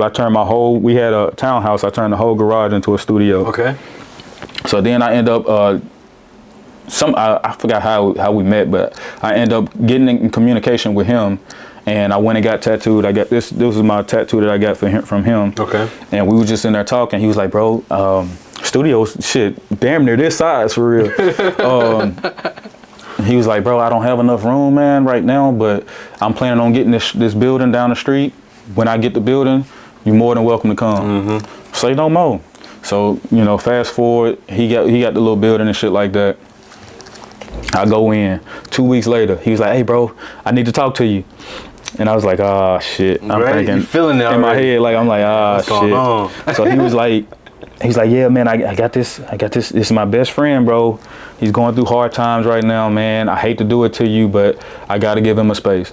At that time, he had a bigger building, but it wasn't big enough for he had me, and then my dog T, I was telling you about earlier. He had him, the one that got the tattoo on his head. He had him in there as his apprentice. So it was big enough for 3, but it wasn't big enough for 4. So he was like, "Hey, man," he was like, "If anything happens, man, I'm gonna hit you up and I'll let you know." And so he got there, bro. A month later, he called me. He was like, "Hey, shit ain't working out, bro. If you ready to come back, we can, you can come back whenever you're ready." I was like, "Say no more." Damn, man. I said, "Say no more." I would have flipped tables though the first day though. That's crazy as hell. No, I was definitely. So that's crazy, bro. My spirit is so calm, bro. Like I don't really I don't get irritated like that for real, man. I probably wouldn't have flipped no table either, but I would have wanted to. I wouldn't even.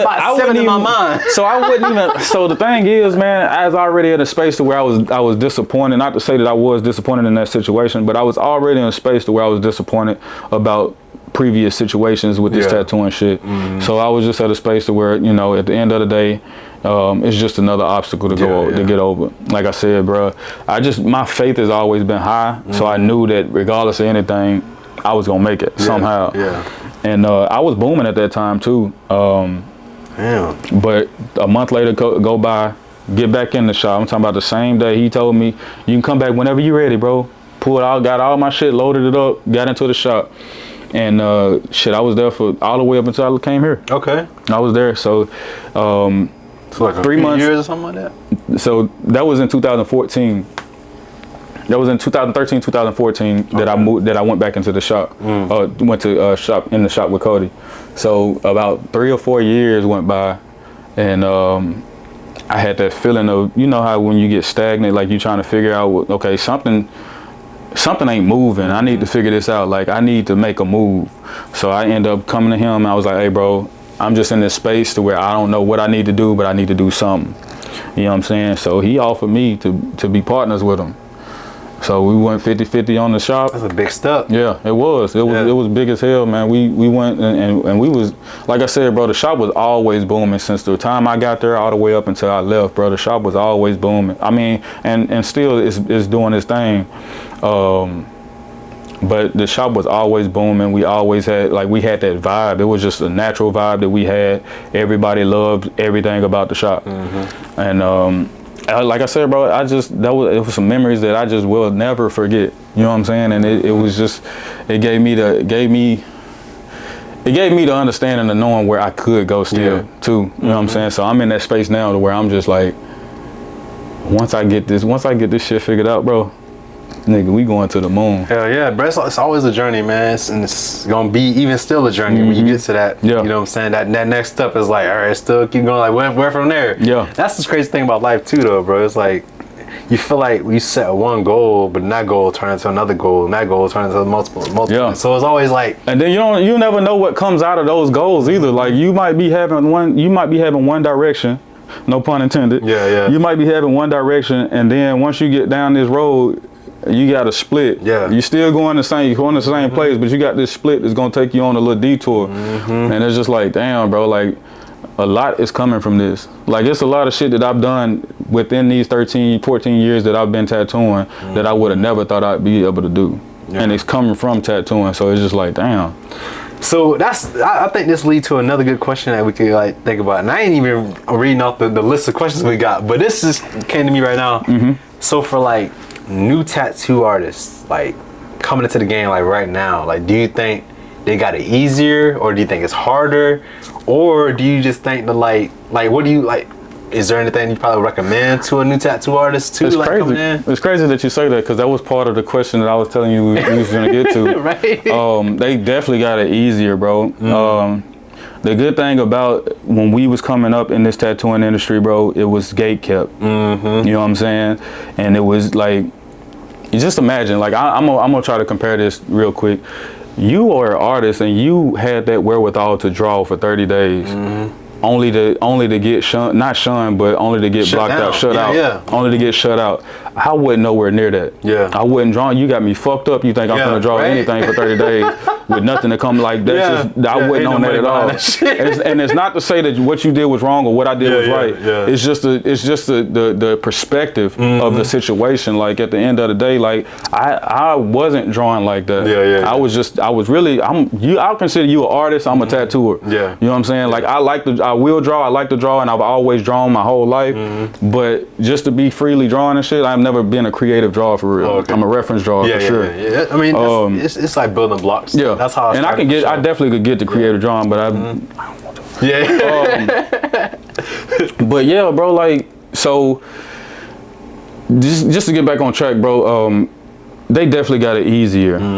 When we were coming up, you had that wherewithal to be the utmost top tier drawer, and you still was shut out. You know what I'm saying?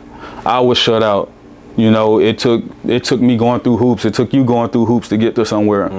These niggas ain't got to go through no hoops, bro. For one, they probably got somebody that they know they've been that's been tattooing them or something like that. They know somebody who knows somebody or something like that. Like, it's just watered down now, bro. I think too, like a part of what kind of helped I think the ease of it too is like the viral, like being viral. You could become viral like off of I mean, I guess you can't really plan to going viral, but you could go viral off one of the silliest videos, or go viral off of being half naked. I ain't, I ain't shooting at no specific sexes, but y'all know what I mean. You understand what I'm saying? You know they good. You know they good for it, bro. You know what I'm saying? So it's pretty much based off your image. It can be one that can grow your whole tattoo, but also if you like, you know what I'm saying, you're just trying to do it the right way, but we don't know what the right way is nowadays, I guess. But if you're trying to do it a certain way that you consider to be the right way, it might not be working out. You might have to do something else. So you might, you know what I'm saying? And it might take longer for you to blow up too. And so I think like even like nowadays, having an iPad, being able to like, you know what I'm saying, being able to get up a reference real quick on an iPad and not having to trace like a picture. Yeah. You know what I'm saying? Remember back in the day, bro, you had to print the picture off. Trace the picture off the thermofax, and you had to draw the picture. Yeah. Then trace it. Yeah. Then stencil it. Yeah, then you stencil it, and then what if it's the wrong size? Now you gotta retrace it again. Oh yeah, it's a wrap. iPad, you can really just shrink it. Yeah, you can shrink it. You make multiple different sizes. You made plenty of different sizes, and then they got the stencil machines that print directly. You know what I'm saying? So I would say there's different advantages and stuff like that they got nowadays. But maybe that comes with like a level of laziness too. So like it can be like a catch-42 type where you like, all right, it's way easier, but also way easier to be like lazy and like not care about that whole process. Because like we got to be able to trace stencils and do all that kind of stuff too. Like we got to taste that, and now we still get to be able to taste iPad. So now we like, if my iPad was to break, I ain't broke, you know what I'm saying? I know how to still get it because I'm gonna print it out. Definitely can get to work, for sure. So and I can definitely draw it on the skin. I definitely ain't shying away from that. For sure. And that's another thing too, I think like, you know, maybe like new tattooers would have to be able to experience, but it's hard to experience something that's like when you already got electricity, how you gonna get used to using a candle type shit? You know what I'm saying? You like, nigga, all I know is electricity. Why does light ain't working? Like your damn candle might burn the house down. You know what I'm saying? Lose your damn mind thinking about that shit. So like I definitely believe like what you're saying too, it's a little easier, but also like, I think it could breed like more laziness and that kind of stuff. But yeah, man, I think Instagram, like and social media in general, does help too. Because before, bro, tattooing, man, we was not on the internet like that, bro. I did not have to work on using my voice. I didn't have to work on being in front of this camera. Coming off MySpace. Yeah, bro, straight off MySpace. You just post a tattoo and you booked. You know what I'm saying? Like, that's all you had to do. Nowadays, everybody posting tattoos.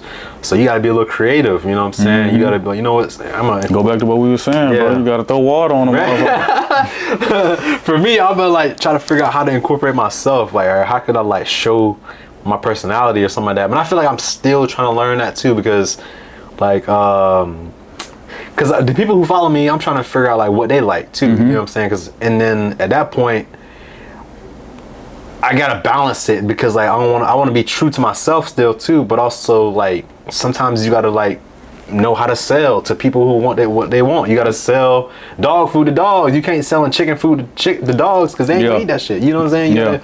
You gotta have that meal prepared for each. You know what I'm saying? Specific person. So I ain't gonna lie to you, bro. I be trying to figure out how I can put myself in the shit too, but I don't be doing shit, bro. I don't be doing that. I mean, I think you're doing it, bro. I see your posters, bro. You got yourself tattooing. You got the gym in there. You know what I'm saying? And that's all stuff too. I think the gym is definitely something else that's like it helps my motivation too, bro. Because you know what I'm saying? I think sometimes as being an artist, we can get pretty dark. We can be on ourselves, like in our own mental, and like, you know, beat ourselves up. But for me, I think the gym kind of helped me. Like, it's like another outlet, you know what I'm saying? It most definitely is. Sure. I mean, it definitely is a mental balance for sure.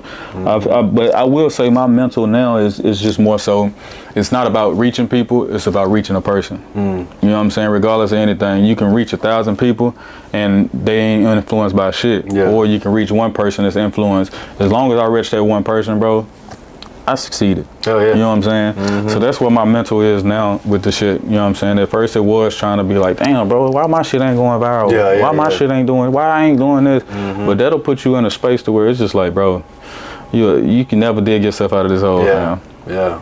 Never.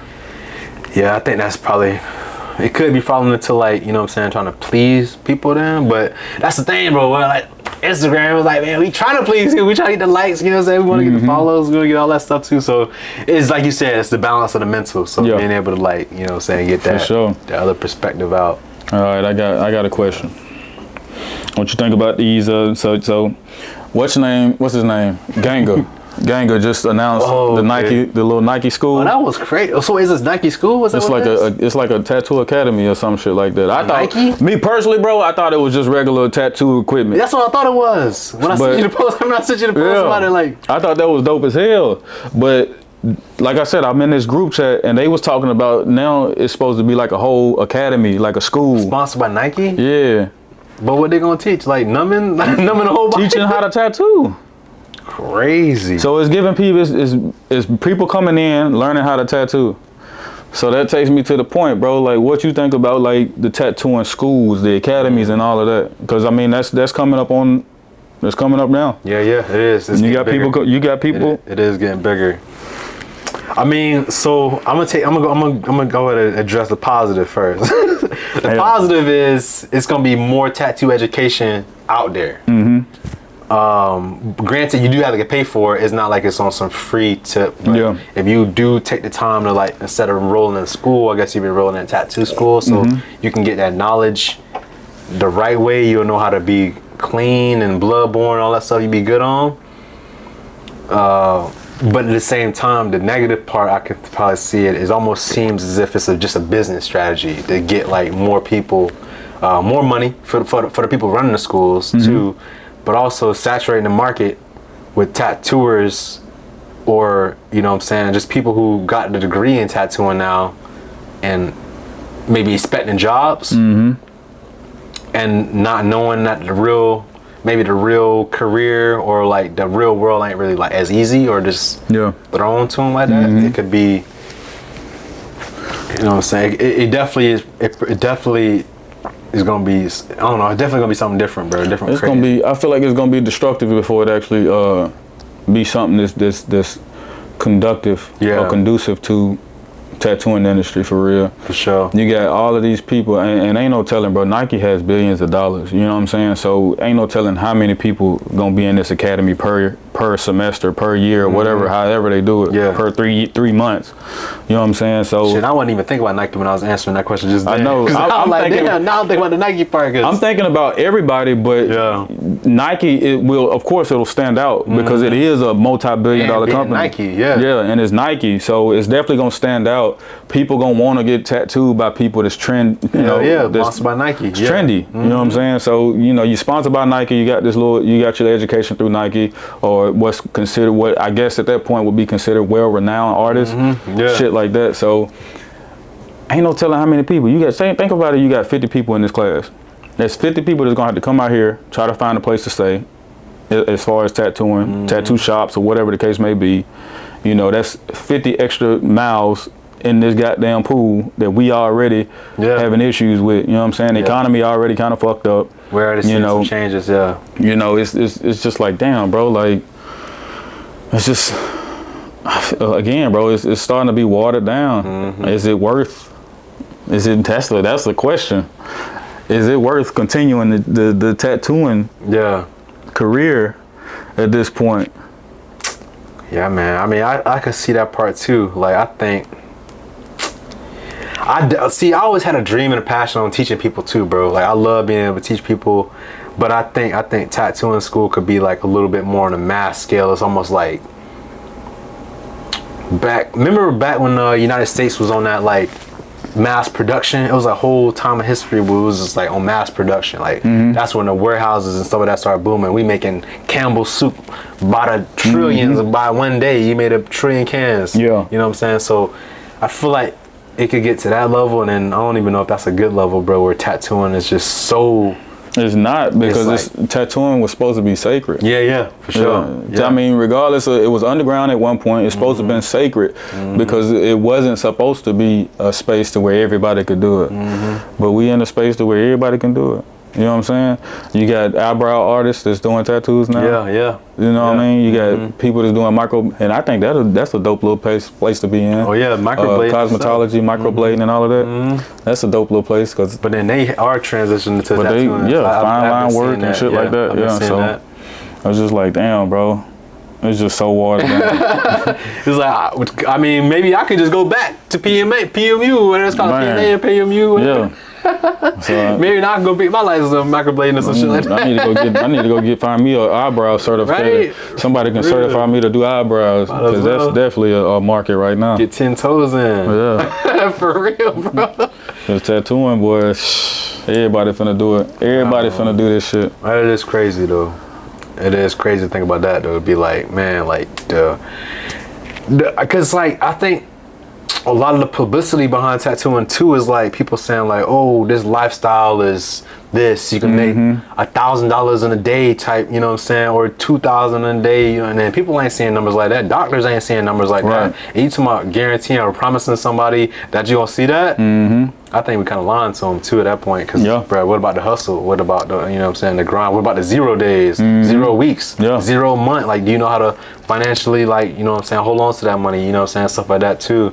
I would hope a place like Nike would be teaching all of that. Yeah, shit, right. bro. I mean, hopefully. I would but hope school ain't even teach us that. To be honest with you, I feel like all of these goddamn tattooing academy schools or whatever you want to call them should be teaching that financial literacy. Oh, for sure. You know what I'm saying? Like, Sure. what about your 0 days? How are you gonna be able to maintain that? Not just teaching you your art. Yeah. You know, you should already have the art for one. Yeah. Art should already be mandatory in your journey.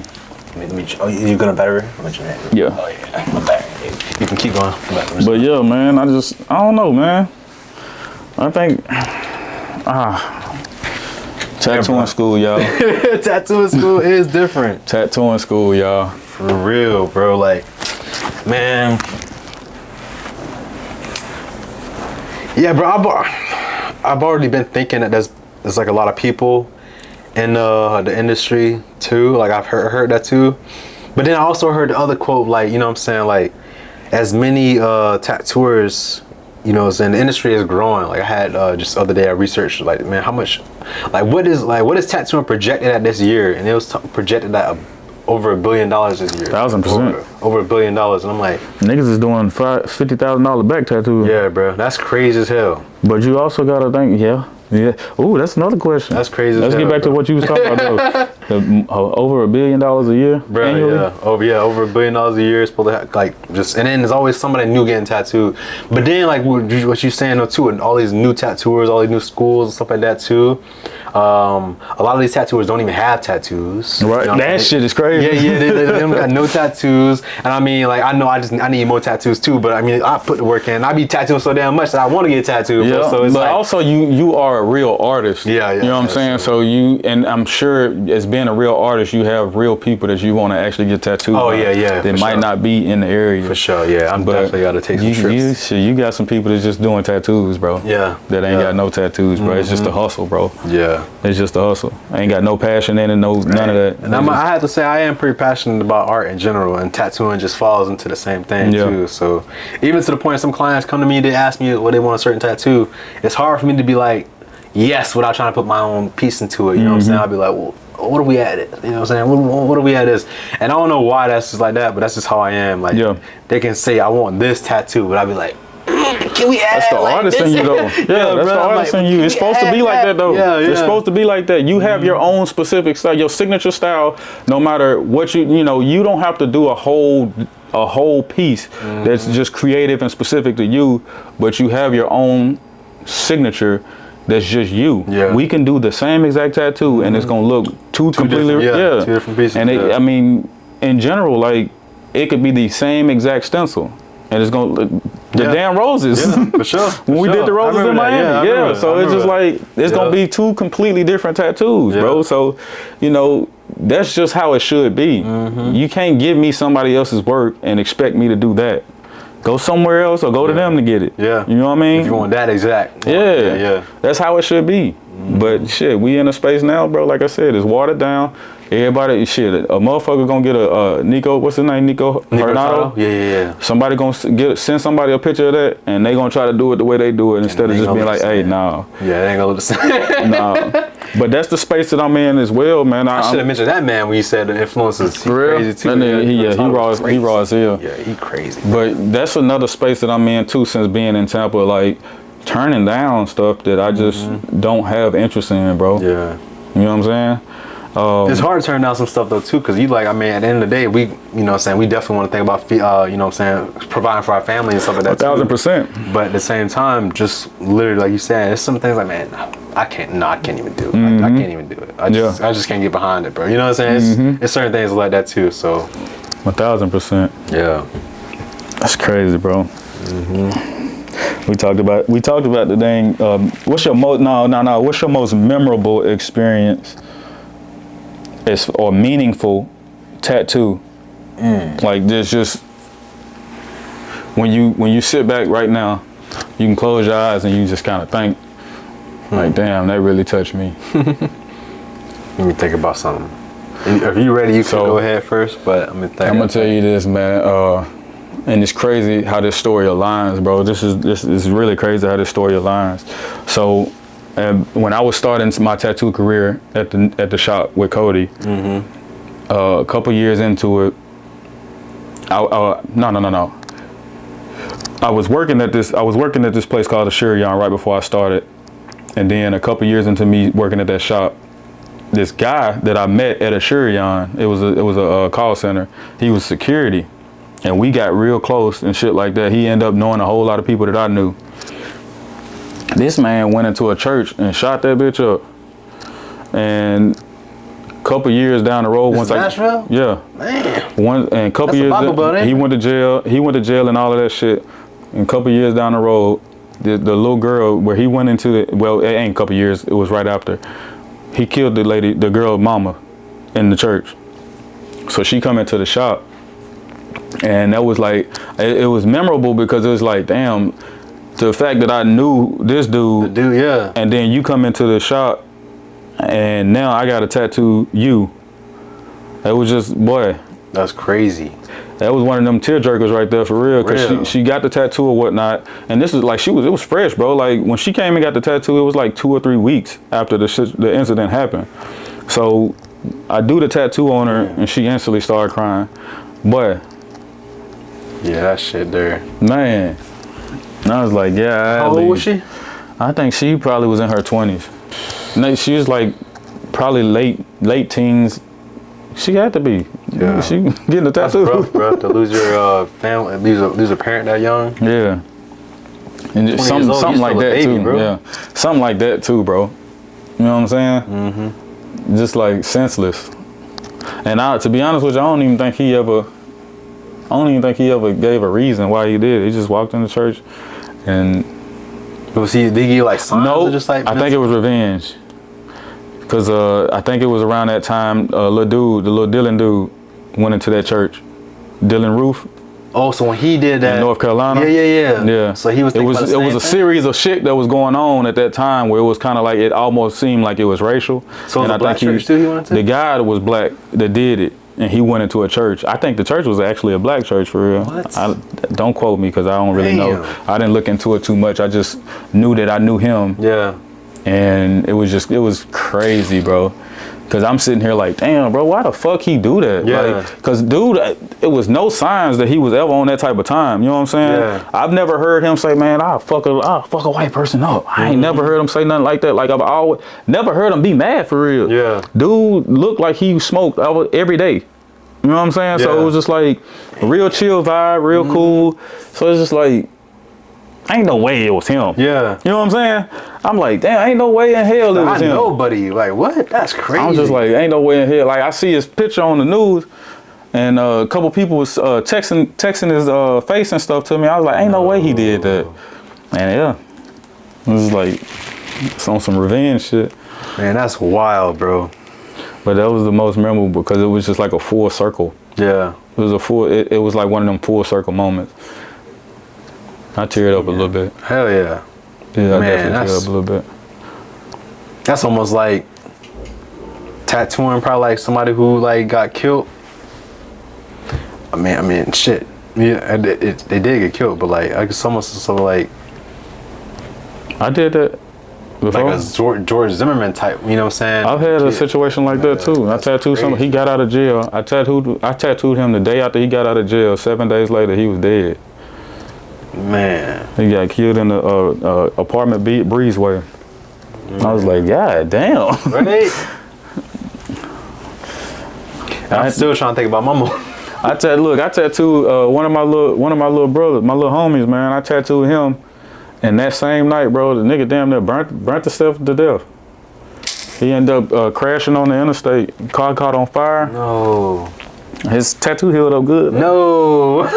He was legit. Yo. I still got the damn picture in my phone where he sent me a picture of his arm.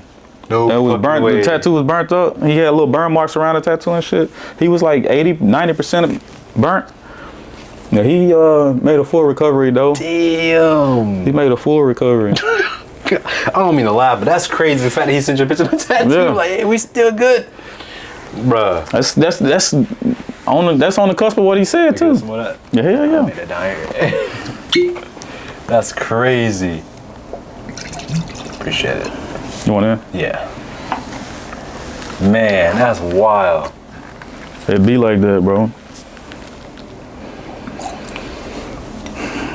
It be like that. You still ain't thought about yours now? Shoot. I'm trying to think, bro. What was the most memorable tattoo? Because I had a few that's like, they seemed,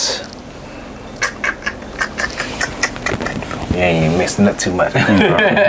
We going straight in now, baby. Trying to think now, bro. My most memorable tattoo. I ain't a heavy mixer anyway, bro. That should be having my head hurt. I feel like the most memorable for me, bro, ain't really too sad, but I tattooed my sister.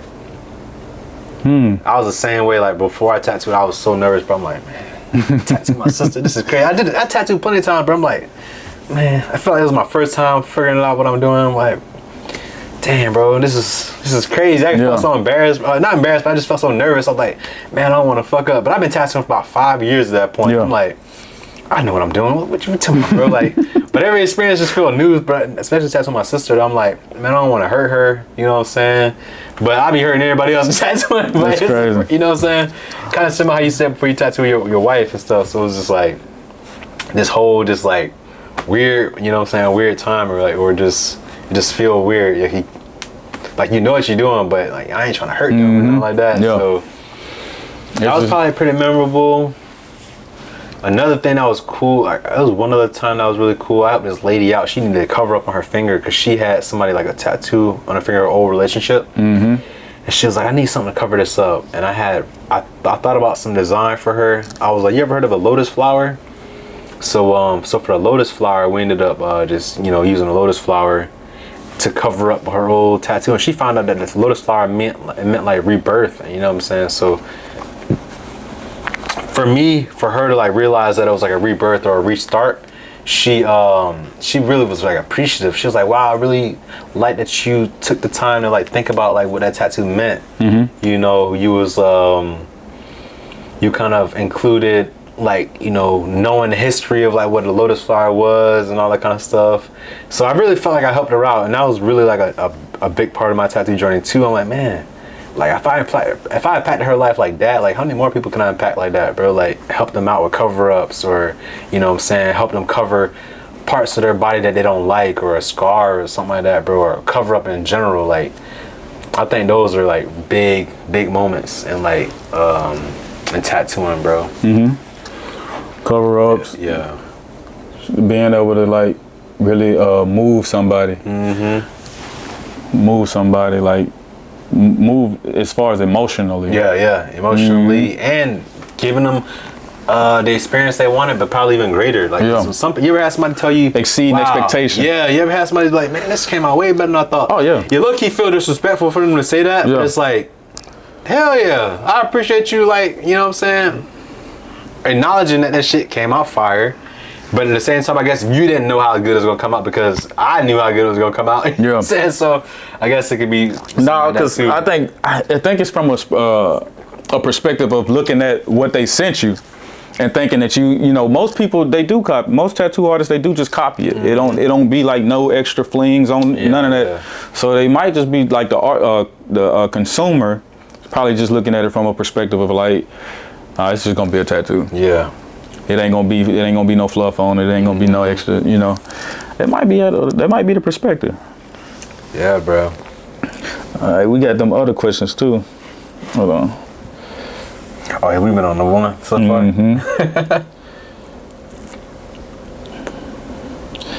That's pretty much golden time right now. 11:18, my boy. me. Golden time.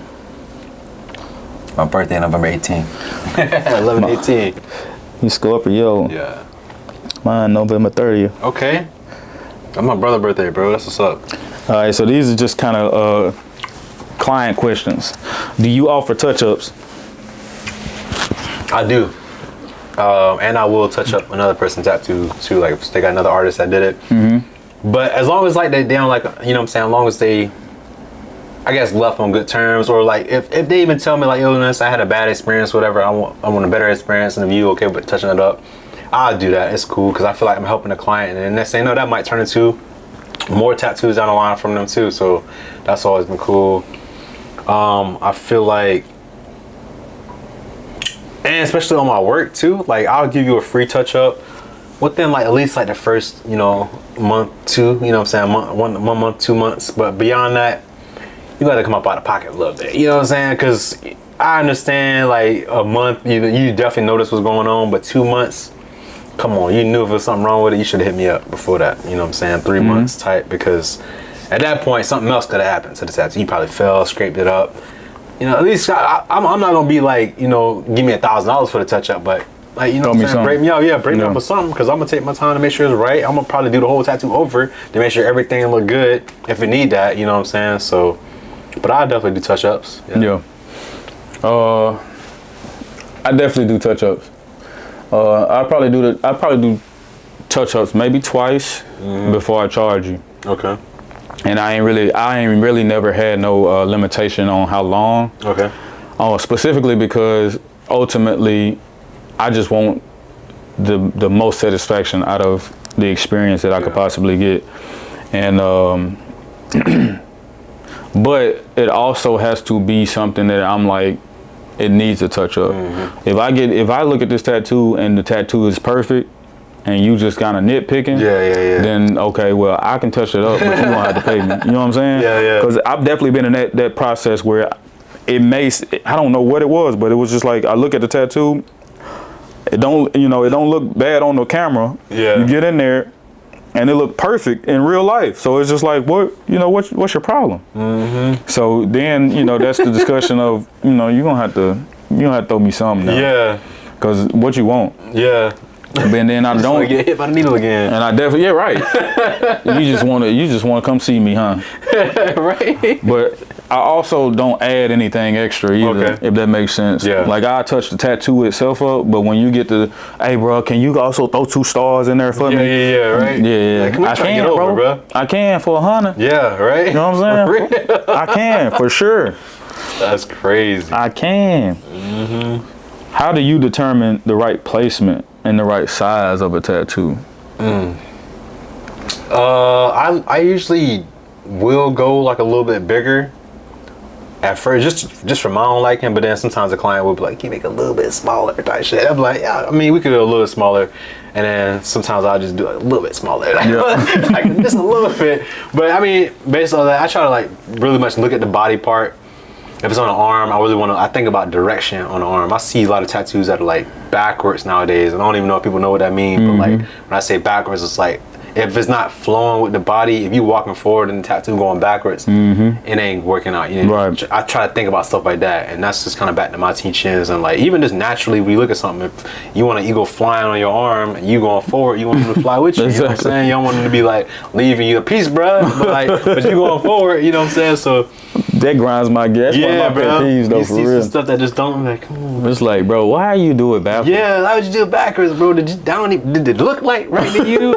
And I'm not trying to critique too many people, but if you fuck if that. the shoe fit, wear it. You know, if the shoe fit, we gonna have to make you drink some more. Right? Nah, but look, for real though, like I think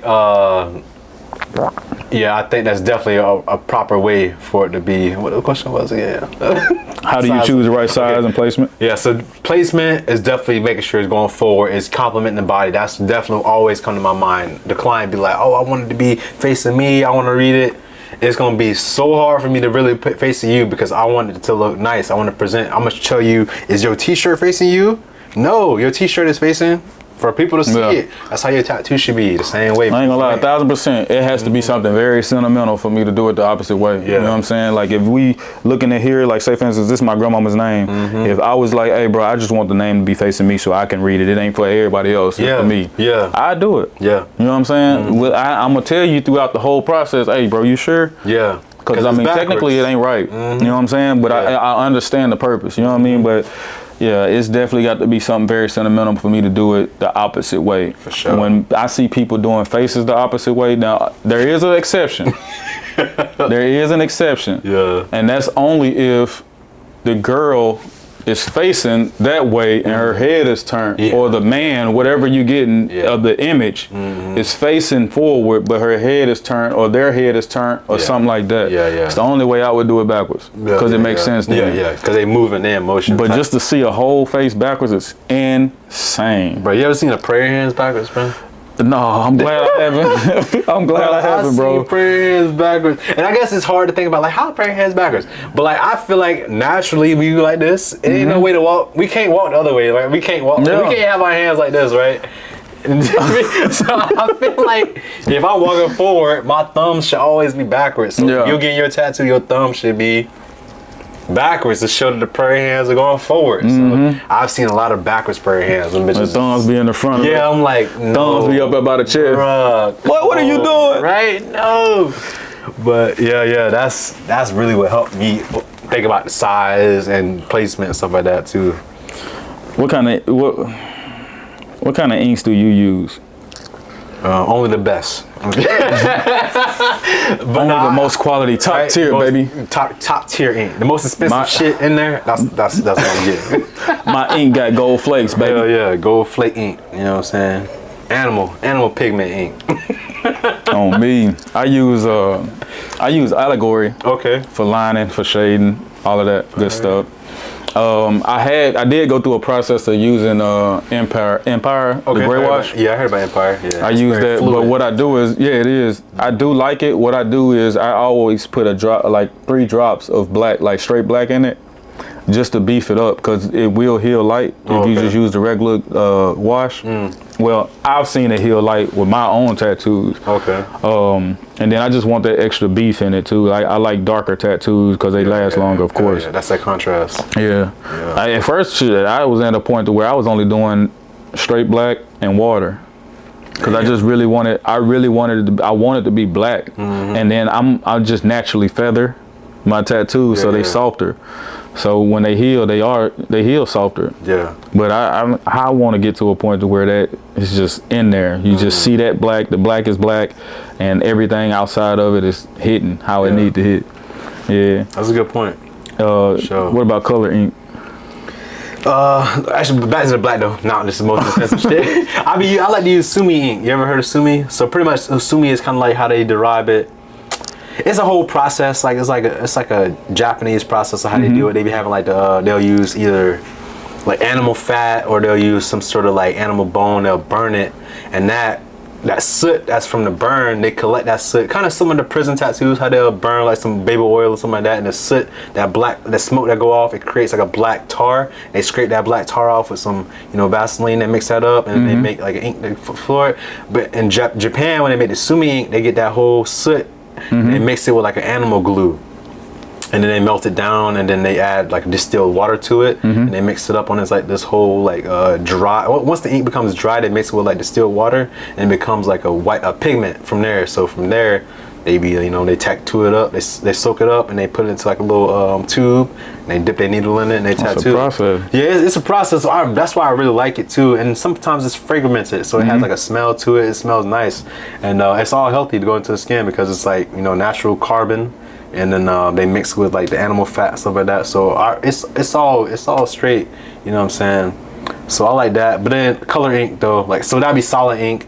that has the Sumi ink, and then I use dynamic too. So that's the dynamic black. I like that. Yeah. I used Allegory before, but I just kind of came back to dynamic and then the Sumi ink majority. But color ink, I use Eternal. I use solid ink too. So solid ink is a powder pigment, so it's kind of more on the thick side. And I became pretty good at using those because I know we gotta work solid ink a little bit more, like all that kind of powder pigment. You gotta work it a little bit more into the skin. It's not as easy, but when you get good at using it, you like, all right, this is how it works. So you're not trying to tear the skin up. Yeah. You're trying to pack it all in there, but you just like building it up. It's almost like using watercolor. When you use watercolor first, it's either gonna be a heavy pigment load, depending on how you layer it up, or you can go light, build it up. Use like a little bit of red, or I had another little red, and it's like each layer is more and more intense, so it just build up, give it that gradation look. So that's what I really like about watercolor too. So I try to treat my tattoos the same way. I'm gonna tell you right now, bro. You better not let no vegans see this. Oh yeah, right. It's like nigga animal fat. What Nigga you animal mean, fat. bro? Hold on, what? That's why I use that dynamic for that when I'm dealing with a vegan. So what would be your process on consultations? Do you charge? Like for a consultation? Do they have to come in, or are you comfortable with being on top? Being in the DMs and just messaging back and forth? I ain't gonna lie, bro. I actually hate messaging back and forth from DMs because it's difficult. Like people ask me pricing and stuff like that. They're like, well, how much is it gonna cost? This and that. And it's hard for me to tell you how much the tattoo gonna cost when I don't see you in person, bro. If I know how big it's gonna be in person and I got an idea of all the details you want, it's a little tougher for me. So I always push for a consultation. I'd be like, man, look, can we have you come by my studio to talk for like 5 minutes, 20 minutes, whatever. Or that 20 minutes can turn into like 2 hours because sometimes my consultations will turn into me full out drawing on a client. Be like, look, let me draw this idea out real quick. All right, let's see how this work with your body. Let's see how that stick with your body. Are you happy with how that looks so far? I want my client to really feel like I'm invested in them because I am. Yeah. It ain't no act, bro. It's real. So like, when I really push for the consultation, and then that consultation does lead to a fee, like just to let them know, like, look, this time that we just had wasn't free, but at the same time, it's to guarantee you and also to make you feel like more comfortable and like that I want the best for your tattoo. You know what I'm saying? So that's kind of how I do my consultation. I really push for consultations, but if I can't get you a consultation, I'm gonna give you a very rough estimate, and it's gonna be kind of rough, and I'm trying to figure out my client, like, what's your budget, stuff like that. Sometimes I gotta not be too lenient on that because I'm trying to like really get them to come in, so I'm really lenient, like all right, what's your budget? What's your budget? Whatever. Little buck. Yeah. It's an extra protein. Yeah, ain't nothing wrong with it. Ain't nothing wrong with a little Jew. Yeah. But yeah, man, I really push for the consultations because I feel like we get more perspective and understanding from one another too. Because I feel like once the client comes to me in person, I kind of feel like I got them on lock at a point. It's almost like a job interview. If I get that interview, I got the job. I'm gonna kill it. Yeah, because that's just how I am. For sure. I always knew. But like, and there's certain clients I turn down too with the consultation, bro. Like they come in, they talk to me. I'm like, yeah, I don't think you even know what you want to get. So we can like, I'm gonna let you think about it. I'm gonna actually let you just go. I ain't gonna charge you for this. Like just go because I can't even like connect with what you want. I feel like your head all over the place. So I try to even tell them like in the process, like I'm drawing, trying to get some ideas. They're like, no, they ain't feeling it. I'm like, well, maybe you need to connect some more ideas and then come back to me then, because I've done some tattoos where like, I'm trying to like figure it out, and I just really didn't feel like it was my best work when you do that kind of stuff, because if the client don't know what they want, you don't know what they want, nobody know what they want at that point. And then it translates like that too. It's like, what the hell? Yeah. So, and I don't think that either worked from either one of us. So I've learned to just, we can't come to an agreement on a consultation, then we ain't gonna make an appointment. But 100%. If we come to an agreement on a consultation, that appointment gonna be fired because we both know what's gonna be going on. You giving me freedom, which is I love that, or you telling me no freedom, which I love that too, because you told me what you want and I know what you want. Exactly. So that's 1000%. What I really like about that. 1000%. Yeah. How about you? Like consultations, or how about you? Yeah, I do consultations for sure. But I mean, of course, I've been in the game for a while, so I am a little bit more comfortable with just going over the phone. Okay. You know what I'm saying? Say for instance, I have somebody just send me what they want. Nice. and then just I tell them, hey, send me a picture of your arm. Nice. You know what I'm saying? Okay. Give me at least 5 pictures of your arm. Yeah. That way I can pick from those 5. If I don't like the 5, then you're going to send me 5 more. Yeah. You know what I'm saying? And then I make sure that I always give an example of what I mean. Hey, I need you to do it like this. Yeah. Because one thing I have learned, bro, that's a good point. and I'm finna tell y'all something, man. All my clients right now, when I asked y'all for y'all tattoos healed, I need y'all to send them to me. Cause they don't send them. For real. But one thing I've learned though, bro, is clients really don't know how to send it. Yeah, so it ain't even about the heel tattoos. It's just in general, like that process of, hey, I need you to send me this picture. They'll send you a picture where the bathroom window is all the way back there. And they like, yeah, bro, is this good enough? Like, bro, It's I don't want to see your body. I don't want to see the body. I want to see the arm, and that's it. And that's the worst too, bro. You asked for an arm picture, nigga got his whole shirt off. Right. Damn, put your clothes on, nigga. Come on, bro.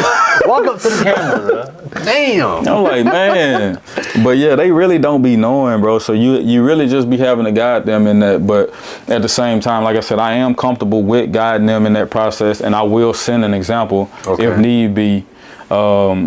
But it is nothing like personal, person-to-person or in-person consultations because you, for one, you develop a sense of vibe with that person. You know what I'm saying? You build a rapport with that person. They a little bit more trusted in you because you're not just over the phone and you're not hiding behind the phone. Oh yeah, you know what I'm saying? Sure. Like you have to be who you are in real life at that point.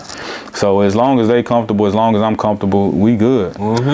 We good. And then just give me your idea. I don't really be asking for, I don't want nothing but the idea. Yeah. I don't want no pictures. I don't want nothing. Like, what you got in mind, let me draw it from scratch. Nice. Let me create it from scratch or whatever. You know what I'm saying? Those are my favorite tattoos to do. The one I posted yesterday, those are like, that's the style that I want to do. Yeah. You know what I'm saying? Yeah. Just creating something, developing something where it's like that, almost like it's simplistic a little bit, but it's also got that realistic approach. You know what I'm saying? And then it's like soulful. You can just feel it. Yeah. You know what I mean? Yeah. So that's the type of tattoos and type of style that I want to do, and that's what I'm trying to develop now.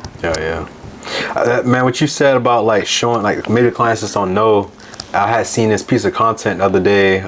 This girl is actually in Walmart. And she was like having her camera on like products that she say don't use, and then products that she say do use, like Aquaphor. She like yes, or she like then she grabbed like HEPA no. She grabbed some Neosporin, no. Like, 'cause I think sometimes clients do need to know that. Like, it's that simple. Yeah, because they be like, oh, so what do you think about a Vino? No, I didn't say a Vino. I said Dove antibacterial. I said Dial antibacterial soap. Use that. You know what I'm saying? So I think that's a good point, though. You were saying like clients do need to see it. Who was that the other day? Well, probably about a month now.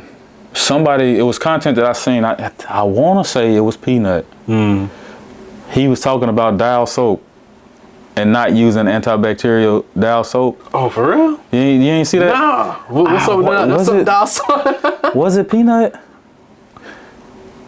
I think it was Peanut, but anyway, basically what the scenario was he was saying don't use Dial soap don't use anything antibacterial because though you not only getting rid of the bad bacteria, but you also getting rid of the good bacteria. Okay. So you want to kind of wash it, but you don't want to wash it with antibacterial because it's defeating the purpose. It's drying out the skin and shit like that. I ain't never had no problem with it. I ain't gonna cap me either. But, you know, I can see the point. It makes sense. But I don't know how true it is. You know what I'm saying? It's like taking antibiotics or something, right? It kill all the bacteria. Yeah, that's what he was saying. But again, I've never had no problem with it. And then we use Clear Wrap now or Derma Wrap now. So that's really doing everything it need to do if you're doing it right. Yeah, that's true. But yeah. I guess like the other option you could use that I tell my clients too is Dr. Bronner's. You ever use Dr. Bronner's soap? Dr. Bronner's soap is straight, bro. It's like it's like a castile soap, so it's very concentrated. But what you do, you thin it out with water, so it's like almost 2-to-1 water ratio. So 2 more water than the soap because it's super sudsy. But I use that for my tattoos too, bro. It's fire. It's like very cleaning. It's not any antibacterial, but it's like a castile soap, so it cleans for sure, and it does make things dry though. So after you use it, you definitely got an ointment tub. Yeah, definitely. But I always tell them just use Dove or Dial non-scented. Yeah. I don't even say antibacterial or nothing like that. Most of the soaps do have antibacterial, especially if they unscented. They definitely have antibacterial in it, but just Dove Dial soap. Just get the bar, please, and do what you need to do. Right. Stop playing. For real. Keep it clean and moisturized. For real. That's simple.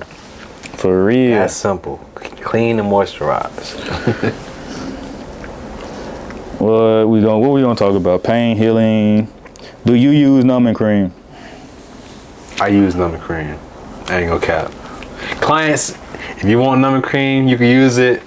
But I do have like certain standards with numbing cream. If we start the tattoo, if you use the numbing cream first and we start the tattoo, you can't use numbing cream no more. But we use we can use numbing spray, like topical sprays, like Bactine. I think that's. All right, so we back in action. Say no more. All right, we back in action. New memory card. Top of the day. All right, we in here on some Tattoo Talk, segment 2, episode 1, pilot. We in the dope, baby. Oh, what I do with it? Oh, there you go. All right, we was talking numbing cream. Yeah, we just finished numbing cream. So, Let me check the mic one more time. Make sure we still good. Hold on, we good. Got green. say no more. Green. You see, yep. I definitely use numbing cream. But I, like you said, bro, I limit it for sure. If I put the numbing cream on you before the, that hour and a half, whatever you do, you don't use that same numbing cream again nowhere in the tattoo. Now I will do it on certain clients because we have a rapport, but when it comes to people that I don't really know or clients that I don't really rock with that ain't my friend, I don't do that because of course we know that numbing cream definitely tears the skin. Yeah. You know what I'm saying? And some crazy shit can happen. Yeah, exactly. It tears the skin. Tattoos take way longer to heal. They heal improperly, all kind of shit. I've had all kind of different experiences with the healing process after numbing cream. Man, I heard a crazy ass story. I heard a dude had a heart attack, bro. Older dude though. So that mean they was doing the chest? I think that's tattoo on the chest. Yeah. Yeah. So that's the thing. That's one of the things I learned because I was actually when I first moved here, my goal was to get my own numbing cream. Okay. So I was talking to some physicians when we went to some of these little networking things, and that was one of the things that they were talking about. You can mix and mingle with the numbing creams, the different lidocaines, and there's other ones that you can use too. You can mix and mingle, but when you add them together and create a higher percentage, it's that much. It could affect your organs because if you're sitting it on it settles in your skin and shit like that. So it'll cause absorbing it. Yeah, it'll cause issues with your organs and shit. So if you are older or if your organs are weaker, then shit. Yeah. You at high risk, baby. Acceptable, yeah. Yeah, so crazy shit. It was something I still wanted to do, man, but you got what's your name done came out his ink, bro. Yeah, I mean his numbing cream. Oh yeah. But yeah, I definitely still gonna do it, man. You still should, bro. Once I get to a spot, but at this point, bro, at the rate this numbing cream shit going to, bro, that shit probably be dead in a couple years. Man, at this point, bro, like you saying, more tattoo schools, more tattoo artists will potentially use your product, bro. So you can push it, and it's black owned, black business, bro. That stuff be hot cakes, bro. This is a personal question right here, bro. Cakes. I'm just putting you out on the spot. When would you consider going into business with somebody, or do you want to do your own thing, or is owning an actual shop on your bucket list?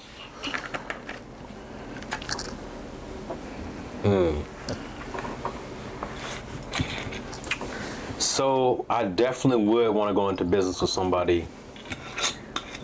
And but I think we'll have to definitely be like on the same vision, same maybe same end goal. Because I mean, I guess maybe the vision could be like a little bit different, but as long as the end goal is the same, and that's probably coming down to just like what I'm saying, definitely making money and definitely like educating the next generation, making an impact. Yeah, making an impact on people. definitely positive, you know what I'm saying, not being known for some, you know what I'm saying, some crazy shit. I ain't really trying to be on that. I really want to be more about the business and like influencing people. Like that's always what I've been. Like I have a motto actually, inspired to create. Like I want to inspire other people, always just want to create more, do more, be more type, you know what I'm saying, just be more in general. So like as That could be far an event, bro. Oh yeah, for sure. That motto could be an event, a title. I've been on that for a long time. You go cat, bro, since like early high school, bro. That was like the name of it right there. Inspire to create. And that's kind of within everything, bro. Everything I do, I always feel like somebody gonna be inspired from that shit. Because it's just, I think that even each individual living life, we inspire somebody in some sort of way. Like where it was like Jordan or like Picasso or anybody, bro. They did that shit, and you could either feel jealous or inspired. And I usually take the inspiration route. I'm like, how the fuck they do that? Or if they did it, we can definitely do it now. You know what I'm saying? And but yeah, but back to the owner part. I think that I would love to be a part of a partnership that just wants to become a collective of like teaching something greater or having a greater impact. And yeah, just feeding to the next generation, making like the next people feel they can like empowering them. You know what I'm saying? Empowering the next generation for sure. That's lit, bro. Kind of how like My Billy did, bro. I swear, man. Like I think the way I like how you did the city, bro. He really put other people on, more artists. And I know sometimes like it ain't always as sweet as it sound. Like you know what I'm saying. You gonna deal with whatever come with that, like, and putting people on. But I know at the end of the day, that person got put on because of, you know what I'm saying, me or something we put on that we started, you know what I'm saying? Yeah. So, you know what I'm saying? I know you ain't gotta get a notoriety or credibility. I know where that. You know what I'm saying? I know where it comes from. We all know where it comes from. But yeah, so I know ownership is hard though too, but that's why I do believe in partnership. It can be.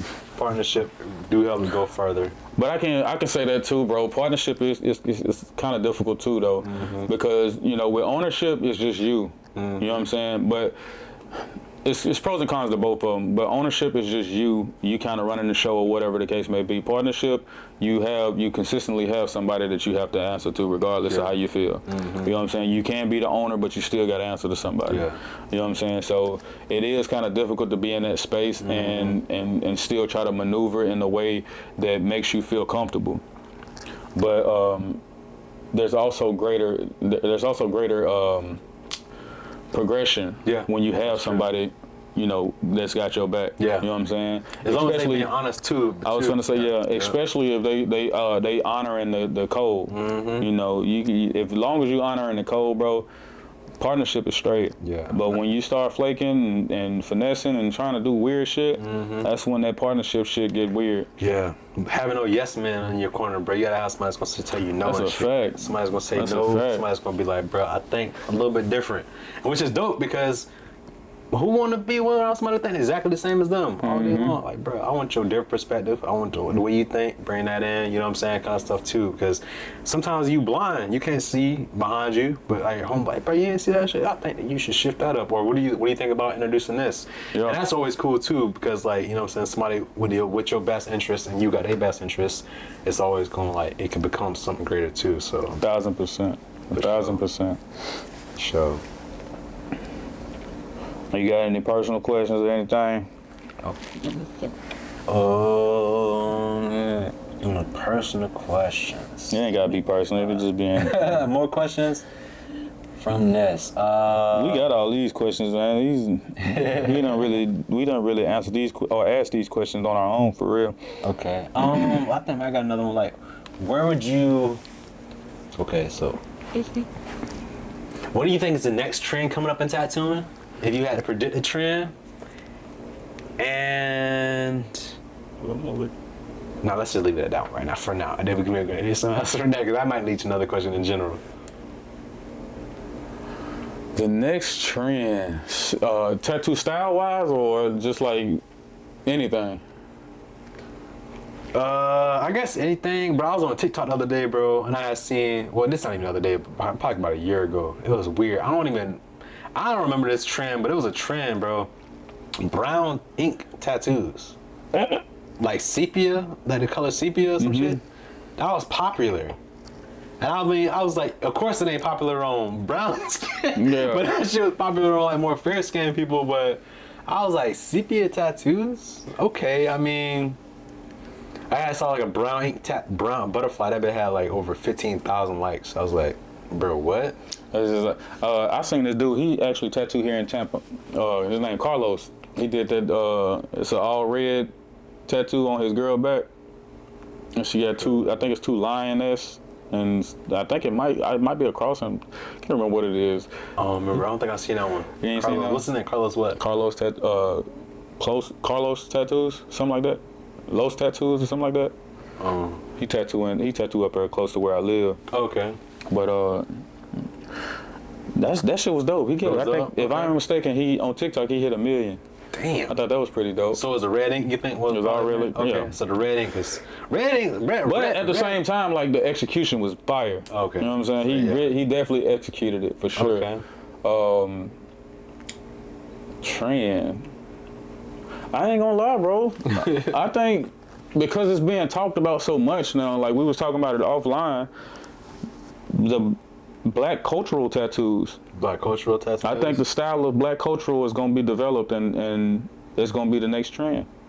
I think that's definitely something that need to be, explored deeper too. Yeah. Because I mean, as much as European information areas out there, I think it should be the equivalent. You know what I'm saying, of more like, black tradition, like either like West African or African in general, or just maybe even Americanized, black cultural type stuff. That was a not even on conversation. some negative type, more positive too. Like That was a conversation we had, a couple weeks back for real. It was just like, okay, so if you do try to develop a style of urban or whatever you want to call it, black cultural, what would be the style? Would it just be a series of different warriors, or women warriors and shit like that, or slavery and all? Yeah, like what the fuck would be considered African American culture? You know what I'm saying? Like you gonna be having tattoos that's got FUBU and shit on it? Yeah, right. You know what I'm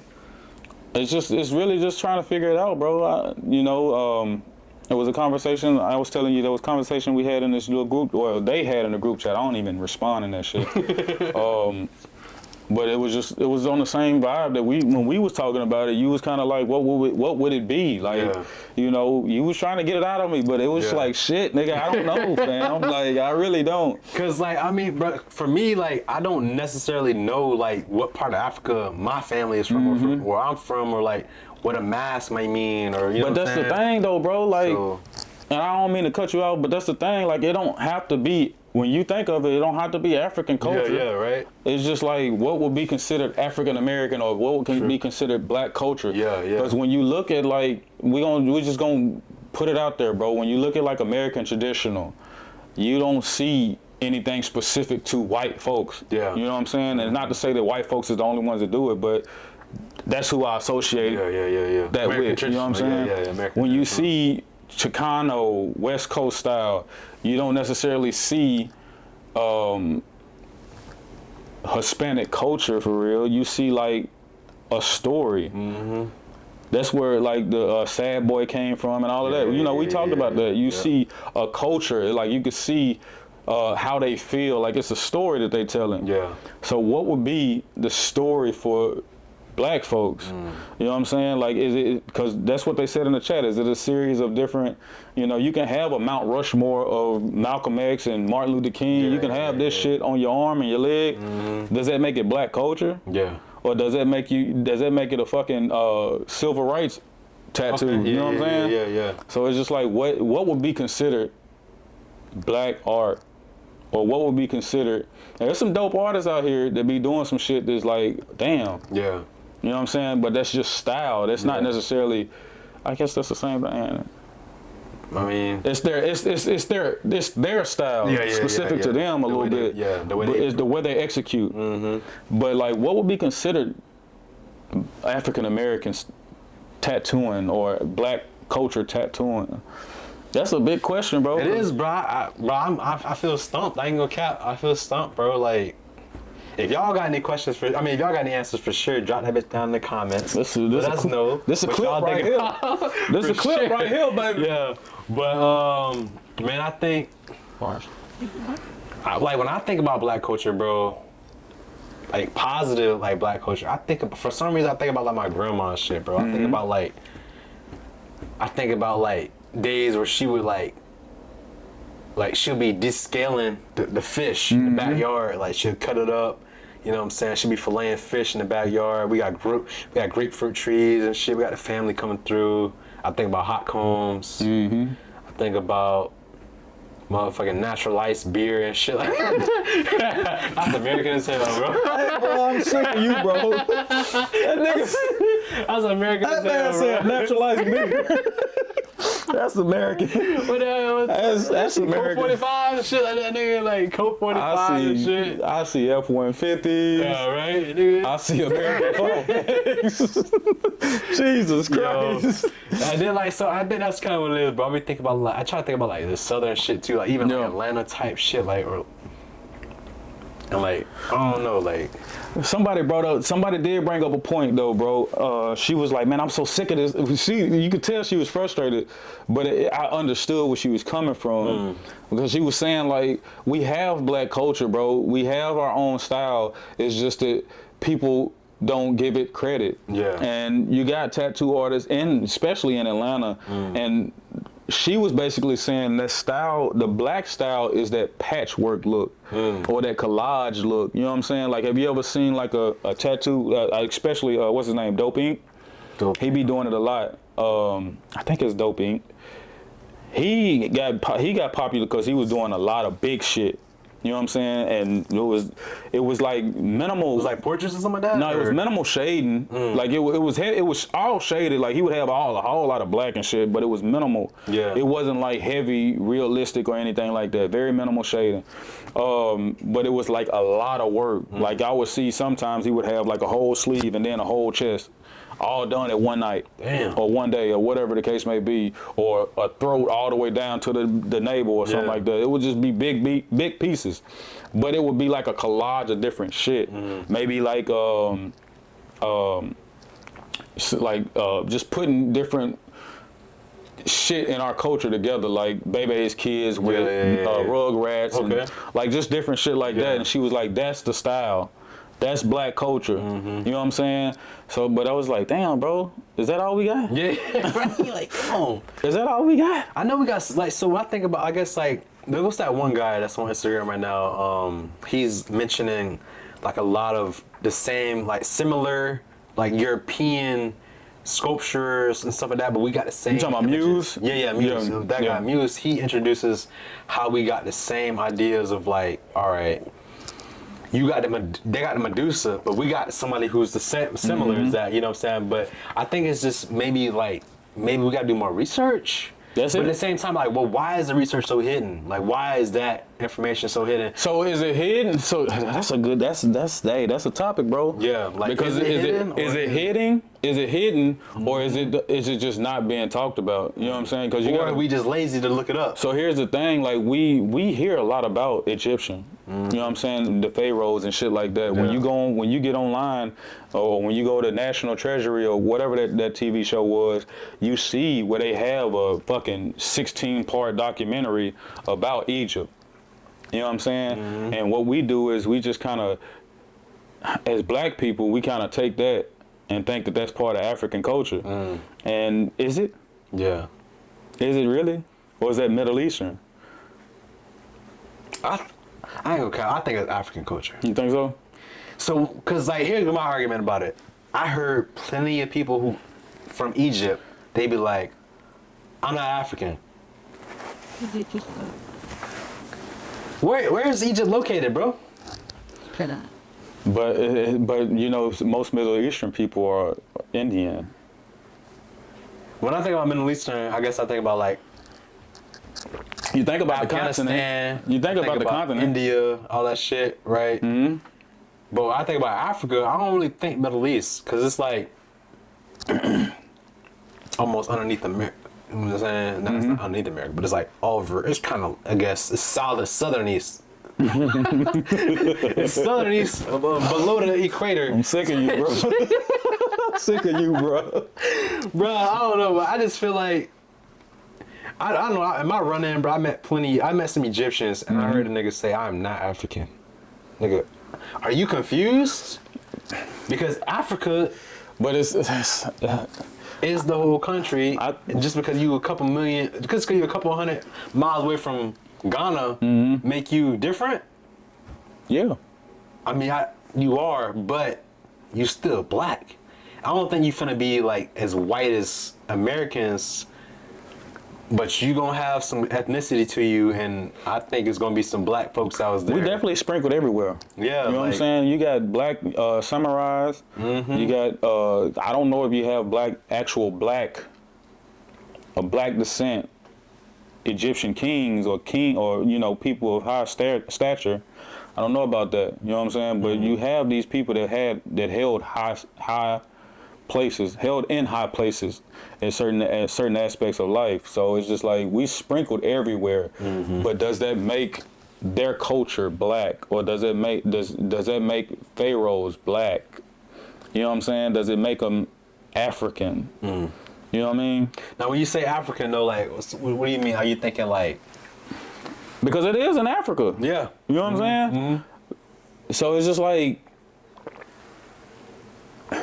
it's hard to explain because, I mean, technically it would be African, but at the same time, they might be of a different descent. They might not be black. You know what I'm saying? Or what Now, when we think black, though, are we thinking American black?